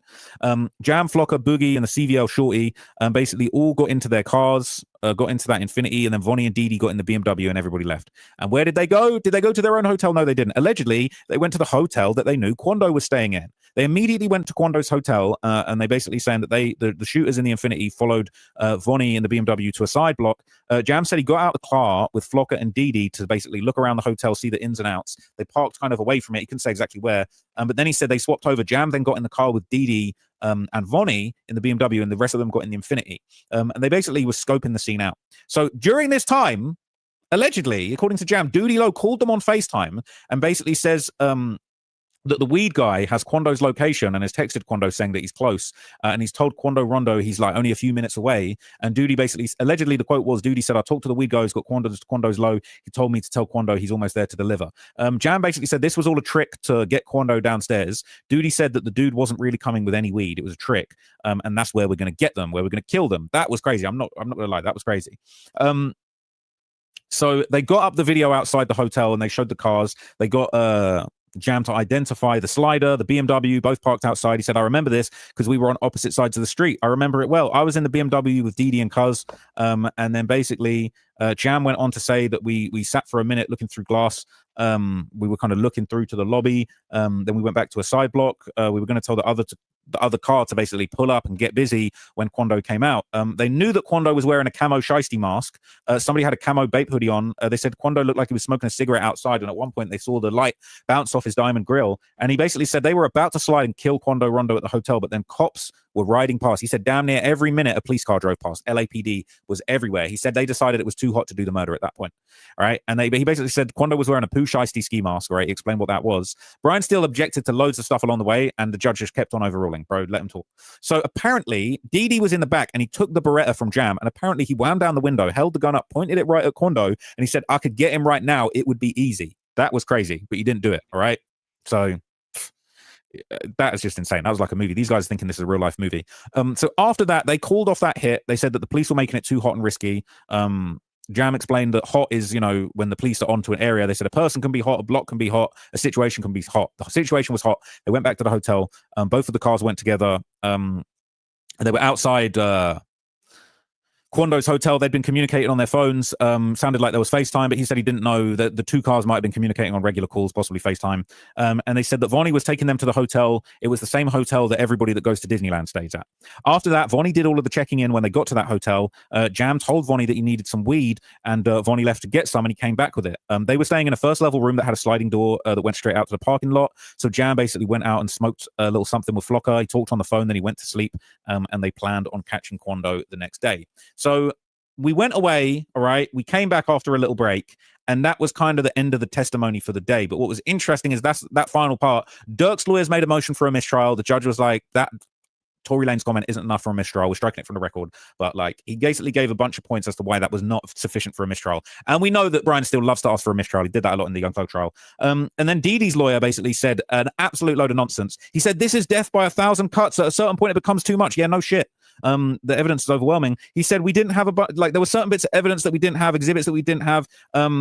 He basically was saying that they never said that they would show the Didi murder man video in front of the witness. And this guy, oh my God, Didi's lawyer, I'm sorry, but he's just talking a lot of nonsense at certain points. Sometimes he does it really good, and then other times it's like, bro, you're slipping. He said, Didi wasn't referring to himself as a murder man. He was referring to another guy that was there called Murder Man. He said, I request a mistrial. The judge flat out denied straight away. And the prosecution clapped back. They said, they didn't say bro. The prosecution responded. They said, he is lying. That's not what he said. The comment under the video said Murder Man. And then Vonnie said, they're saying I'm a murder man for sure that. And so we didn't give a transcript because there was a lot of slang and things. We didn't want to try and tilt things. We just wanted to let the jury make their mind up of what they heard. And the judge said, look, I accept what the government says. We're not having this nonsense, right? And I was thinking, bro, we all heard Didi plain as day say that, they say I'm a murder man. Yeah, true that. The idea that it's like, they were talking about someone else that was a murder man. No, absolute cap. All right. Absolute cap. So it sounded like there were actually going to be some conversations that would be going on behind the scenes related to co-conspirator 6, who I believe was THF Bezu. And I think it sounds like they're worried about Jam or other witnesses telling the court things that Bezu said, because Bezu is no longer alive. Also, at the end, I would say that Dirk kind of put on, once sort of everything was wrapped up, Dirk put on a big fake smile like he's done a few times. But Brian still looked pissed. He looked livid. He looked really angry. So look, no disrespect. I do think that they had a bad day in court.